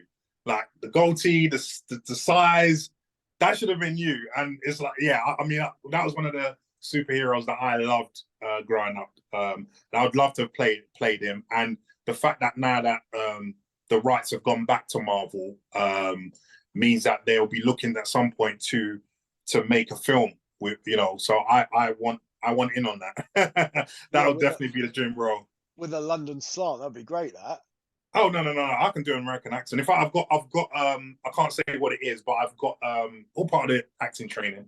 But I've got something coming out soon that I'm doing an American accent in on TV. So yeah.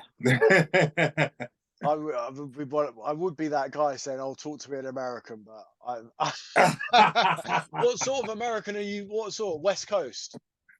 They call it General American, so it could be said to be West Coast. It can be like Midwest and yeah, Because the General American. dialects are quite specific, aren't they? With the South and New York and Yeah, Boston, yeah, like you can pick them exactly. out if you've been over there enough. Yeah, so you got your General American, which is like Midwest, West Coast. Then you've got your, like you said, your New York, your New Jersey accents. You got your Southern accent. Yeah, yeah. How many have you got? Just the one generic at the minute. And yeah, I just got the generic one. I can do the Southern, but it won't be consistent. New York won't be consistent either. But the general one, and that's to be honest, that's the one that most casting directors are asking for from actors, especially actors from Britain. So yeah. We talked about some of your athletic heroes. Do you have acting heroes as well, or people that you study and people that you Oh really? yeah, without a doubt, without a doubt. Who Obviously, would be your sort of two or three if you watched everything of it? Denzel, yeah. Denzel, Joe Pesci, yeah, Robert De Niro, Wesley Snipes. Yeah, yeah. What a blend! What a blend! I'd love to oh, see you doing a Joe Pesci impression. That would be priceless. Still, Larry, look, I don't know what I was expecting. Obviously, we spoke a lot back, or we spoke a few times back in the day, and I always remember our conversations as you not being the average bear, as it were. So in the sense that you're definitely not the stereotype of someone who's been to prison, had a toughish upbringing, albeit with good parents who were trying to keep you on the right path, and boxing and all the rest of it. Like our conversations did stay with me, and I'm really pleased we've been able to reconnect. And I wish you well yeah. moving forwards as well with the acting stuff. And I would recommend anyone who's not seen your IMDb to definitely go over and check it out because there is some. I was blown away. Went from a whole plethora of stuff. It was great. It was great to watch. I appreciate it. I really do. Really do. No, thank Yeah. you very much for the time, Larry. I really appreciate this. It's been No, good. you're most welcome. You're most I'm welcome. grateful. I'm grateful. No, Keep in touch, mate. will do, man. You take care. All the best. Bye bye. Bye.